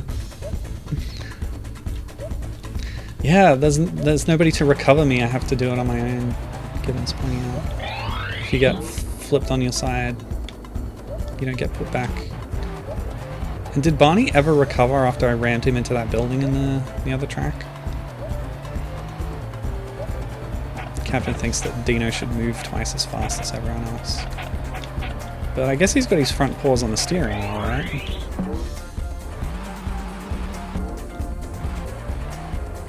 Yeah, he's got 4 legs, but he's still got steer. Oh look, you can see an elephant in the lake. That's cute. There's some nice touches to this game. Well, that was the Flintstones, Bedrock Racing. 2006 PS2 game, only released in PAL regions as far as I know. Yeah, I'm done. A unicorn elephant. I don't think so. I think it's normal style. Yeah, no damaging tusks on top. But I'm gonna finish there. Thanks for joining me. This has been quite the journey. I don't have any more plans for any more Stone Age cave person games. So my long Bonk Adventures have finally come to an end. Yeah, I hope you enjoyed checking out these Flintstones games. Yeah, bonk time's over, no more bonks. Unless, what circumstance would I play another bonk game? I guess if they made another one. You're more likely to get a fan game made, if you can find one, than have Konami revive a property like that. Maybe if they find like the mobile port of PC Engine 1, unlikely to happen as well. Japanese mobile phone preservation being what it is. The Hudson, what's it called? Do the Hudson? Those online things that were never preserved. Maybe if they show up. But yeah, no more bonks. Oh god. Okay, there's like an auto flip over thing if you get completely turned over. That was unexpected. Dino completely rammed into me. Oh. Oh no. I can't flip over. Because because the other one's on top of me.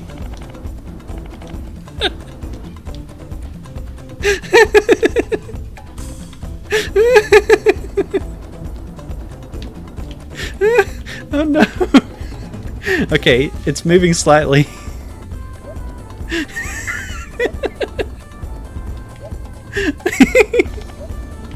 Captain says this is a soft lock, but I think Gazoo is gradually moving.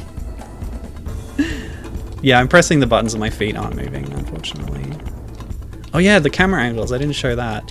If you press triangle, it cycles through a few different, like, yeah, viewpoints.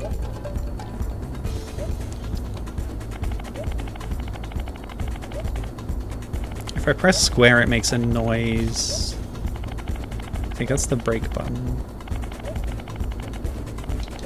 This is just hilarious. Yeah, no, meat power button does nothing. No boost. My shadow is changing shape slightly. Intermittently.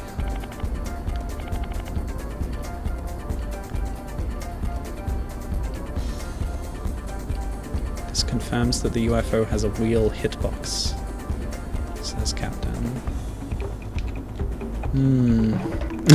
There we go. And now I can boost.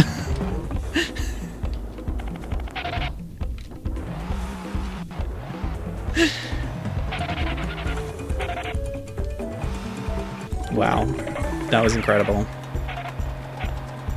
The game redeemed itself with that ridiculous circumstance.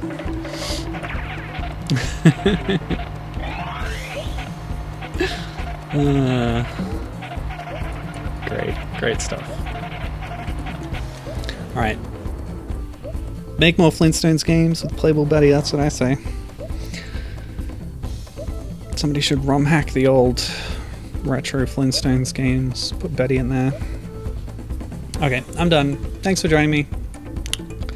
See you next time. No idea what I'll do, but I'll figure it out before then. Have a good one.